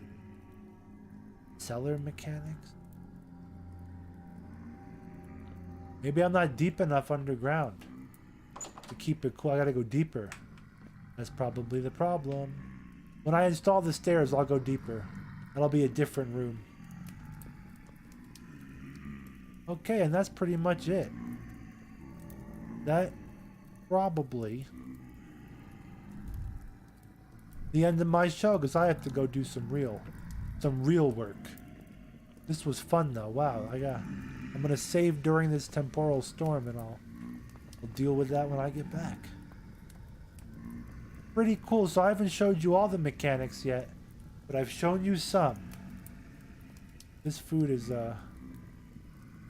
probably cold by now, but it's still good. Very cool, ladies and gentlemen. Very cool. We do have to make one more thing, just to throw it on while we're gone. Because I want to use this meat, you know?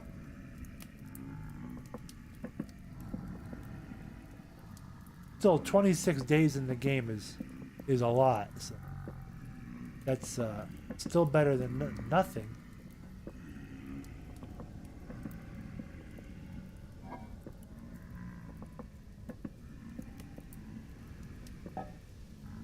Yeah, this won't work. Like a different clay. Scheiße!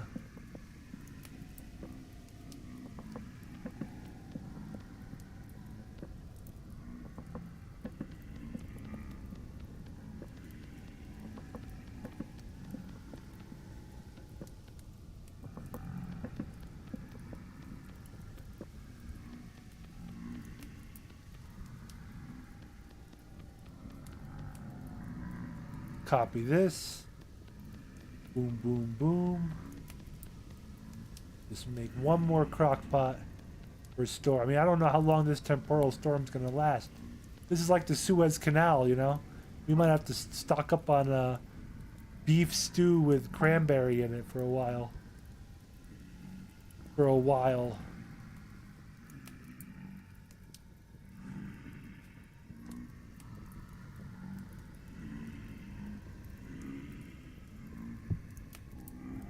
Okay, I'm gonna do some upgrading of the house off stream before next time you guys play, it's gonna look different. Maybe we'll figure out how to do the barrel mechanics. I have no idea.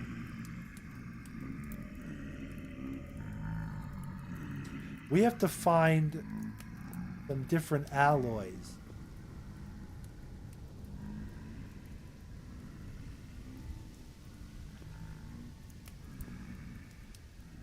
A little too hot to handle.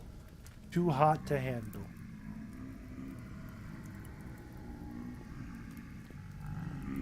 Sounds like a lot of bad people up there.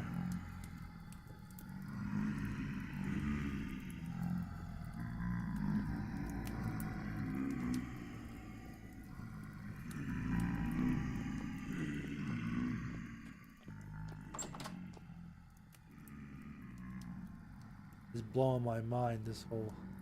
How can one of them stay fresh for 2 years? It's just bugged. Bugged, we must go deeper.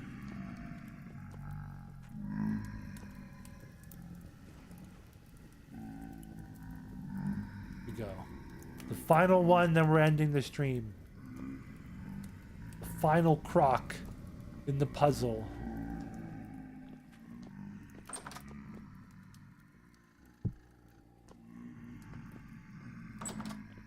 We will figure it out on the next one, for sure.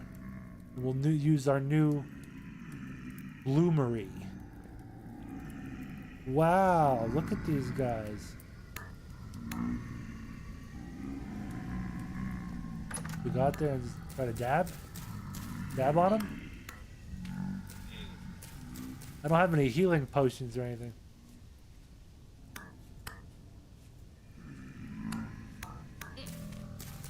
Wow. Go in the water.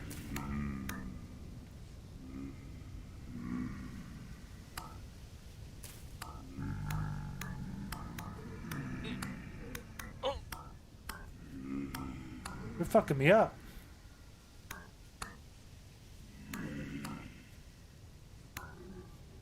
Phew. I'm almost dead.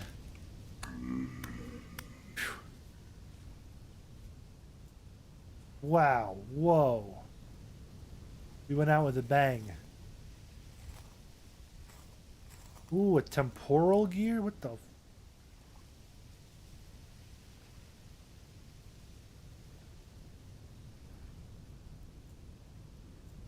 Yeah, there's gotta be a better way. You know, I see people playing this game and they're doing it much faster, you know, like... figuring out the things. Yeah.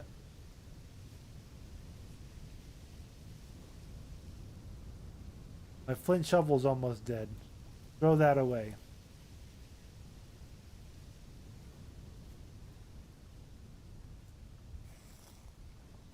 YouTube's more than a minute behind Twitch. Yep.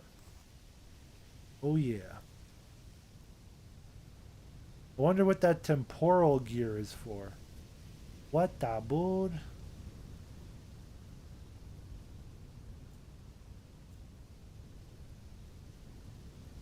Probably like something cool. We must save it.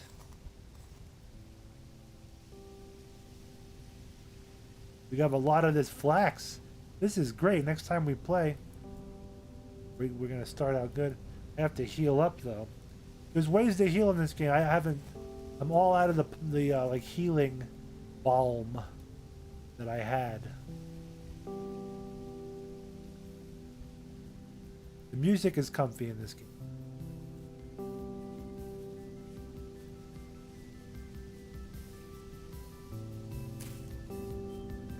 Go back and get all that fat.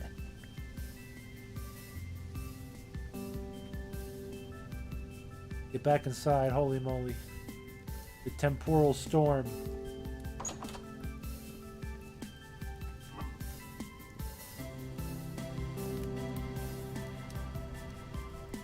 Look, 33% cured. Very cool.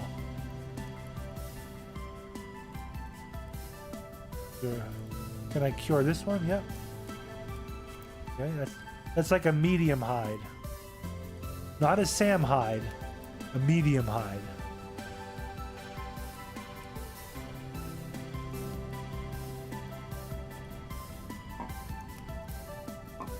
I don't know what that would do, what does, you know, officially. I know what curing leather does in real life. Don't know what it does. I say we just cook this last meat over the fire. See that? Puts it over the fire.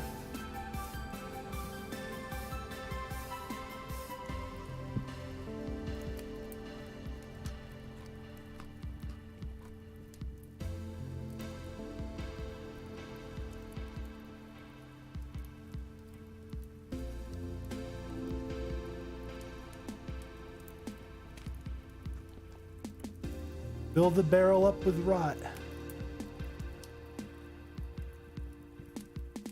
Don't know how to seal it yet. We're gonna figure that out on a future episode. Put the berries away. They store good in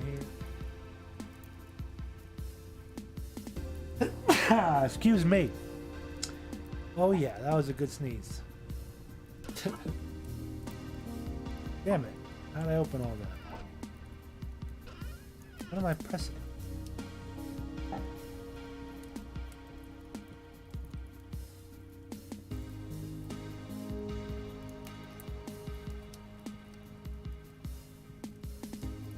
Right now we're turning the flax fiber into flax twine. And then the twine we could turn into linen, I think.